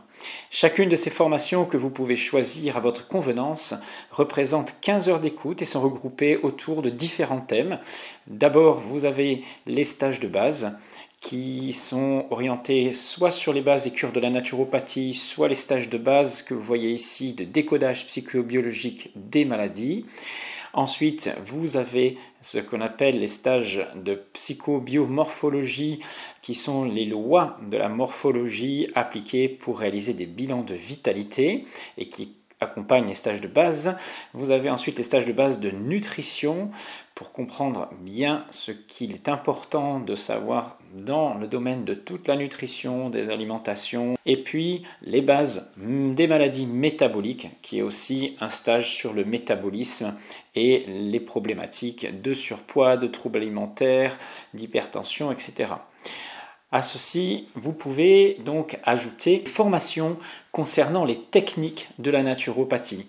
Le pack phytothérapie, aromathérapie et fleurs de bac pour découvrir l'importance des plantes dans la thérapie, l'application de cures en naturopathie, les techniques orientées autour de l'hydrothérapie, de l'hormèse, l'héliothérapie, le earthing, le contact à la nature, pour sortir de son petit confort et redevenir un petit peu plus résistant, adaptable. Formation concernant l'approche naturopathique de l'exercice physique, donc un stage de 2 jours où vous apprendrez toutes les techniques, les méthodes que j'ai construites depuis une trentaine d'années, qui sont mises donc dans un format adaptable pour vous, le sport aussi pour maigrir, etc. Mythe ou réalité, nutrition, supplémentation alimentaire, etc. Les stages ensuite sur les systèmes et les maladies. Donc ça, ce sont des stages qui proposent une approche psychobiologique et naturopathique, donc une double approche des pathologies des différents systèmes. D'abord le système immunitaire, le système digestif, le système circulatoire, cutané, les allergies, etc. Tous les systèmes sont passés en revue avec les principales pathologies et on voit comment on applique certains protocoles et on comprend le sens qu'ont les pathologies à travers donc cette approche de la psychobiologie. Certains stages sont complémentaires, des demi-journées ou une journée sur la génomique nutritionnelle par exemple, comme vous pouvez le voir, l'accompagnement global naturopathique d'un patient qui serait traité pour un cancer. Je précise qu'il s'agit là d'un accompagnement d'une personne qui est en traitement, c'est-à-dire qu'on ne s'oppose pas au traitement bien sûr, mais qu'au contraire on va essayer de l'accompagner pour potentialiser ce traitement et augmenter les chances de survie à travers ce qu'on appelle la médecine intégrative, une approche très globale permettant d'associer énormément de techniques de santé naturelle pour améliorer la survie. Et puis bien sûr le sommeil naturel, la gestion d'un diabète de type 2, voire sa réversibilité. C'est tout à fait possible, j'en ai des exemples dans mon livre. Puis des stages annexes qui sont des stages très ciblés sur des domaines de la santé particuliers comme la grossesse et l'accouchement naturel. Très très beau stage pour comprendre comment amener une grossesse naturellement en répondant à la physiologie humaine et puis vieillir en bonne santé. Toute la médecine naturelle anti-âge à partir des analyses sanguines, les protocoles d'inversion de maladies métaboliques, bien sûr, de la sarcopénie, de la dégénérescence cognitive, de la prise de graisse, etc. Et puis la formation ultime, l'aboutissement pour moi d'une vie de formateur que j'ai condensé dans un stage que j'ai appelé Ancestral Revive, revivre en mode ancestral, un programme pour une nouvelle vie, puisqu'il s'agit là de mettre en place un programme, un protocole qui va vous accompagner dans une transformation de ce que vous êtes aujourd'hui vers une santé optimale. Donc que vous souhaitez vous transformer ou accompagner des personnes pour les amener à un mode de vie proche du mode de vie ancestral, cette formation est faite pour vous. C'est la plus grosse formation, aboutissement de mon cheminement de 30 ans d'expérimentation dans le domaine de la naturopathie. Donc Cette formation, c'est des dizaines d'heures de cours et de vidéos détaillées avec la mise en place d'une hygiène de vie basée à la fois sur une alimentation low carb ou cétogène stricte avec toutes les subtilités dans sa mise en place, des cours sur le métabolisme alimentaire pour comprendre ce qui se passe en vous, répondre aussi aux difficultés auxquelles vous pouvez vous heurter dans la mise en place de ces changements alimentaires. Mais cette formation va bien au-delà de l'alimentation. Vous pourrez trouver des parties consacrées aux différentes méthodes d'exercice physique, leur impact sur notre vitalité, la mise en place de différentes méthodes progressivement dans votre vie, avec des capsules qui vont vous guider. Et puis la relation qu'il peut y avoir bien sûr entre la nutrition, la complémentation alimentaire, la prise ou la perte de poids, la prise de masse musculaire. Vous apprendrez aussi à mettre en place dans votre quotidien du earthing, du mouvement dans la nature, la mobilité articulaire, du développement de la force, développement de la masse musculaire, et l'aboutissement de toutes ces méthodes physiques doit vous permettre de réaliser des parcours naturels en forêt comme nos ancêtres, de façon très adaptée, bien sûr, à vos possibilités. Pour toutes ces méthodes d'entraînement, vous aurez des descriptifs précis, des cours qui montrent l'importance aussi du contact avec les éléments naturels, que ce soit le soleil, l'héliothérapie, le contact à la terre, le earthing. Et vous pourrez bien sûr mesurer vos progrès, car il n'y a pas d'investissement dans une méthode si vous ne pouvez pas mesurer régulièrement votre évolution, à la fois sur le plan physique, mais aussi psychomoteur, sur le plan des analyses biologiques, comment évolue votre insuline par exemple, votre glycémie, vos taux de vitamines, vos taux de graisse, etc. Vous ferez donc des tests physiques tous les 3 mois, d'équilibre, de réactivité, de force, d'endurance, de résistance, des tests très simples à mettre en place, et vous pourrez ainsi mesurer aussi l'évolution de votre âge biologique, de l'âge de votre système nerveux, de votre capacité musculaire, etc. Tout cela donc complété par des analyses de sang, des analyses biologiques, pour évaluer votre état métabolique. Et vous compléterez donc toutes ces approches-là par de l'hormèse en hydrothérapie, apprendre à bien maîtriser ce qu'est le sommeil, la physiologie du sommeil, et bien sûr d'autres éléments importants que vous découvrirez. Donc j'ai mis tout cela sous forme, vous avez compris, de capsules, de PDF, d'images, faciles à suivre, avec un ordre bien précis, et tout cela est simplifié et accessible à tout le monde, mais va bien au-delà d'une simple vidéo que je peux faire habituellement. Vous serez alors, après cette formation, suffisamment compétent pour à la fois vous prendre en main, mais aussi peut-être encadrer, conseiller autour de vous. Cette formation sera vendue à 390 €. C'est extrêmement modeste comparé aux dizaines d'heures que vous allez pouvoir suivre et aux transformations qu'elle va vous amener. Vous aurez, à la suite de cette formation, le droit à une consultation offerte d'1h15 pour poser vos questions et individualiser un petit peu votre pratique. C'est moi qui vous guiderai à la suite de l'écoute et la lecture de toute cette formation-là. Mais patience, cette dernière formation ne sera disponible qu'à partir de la fin août 2024. Vous pourrez la commander en me contactant à jbnaturo@orange.fr ou en me téléphonant directement. Mon numéro est sur le site alsacenaturo.com. J'aime bien avoir un contact personnel avec les personnes qui veulent s'investir dans ce type de formation. Je vous dis donc à très bientôt et n'hésitez pas à me joindre pour une commande.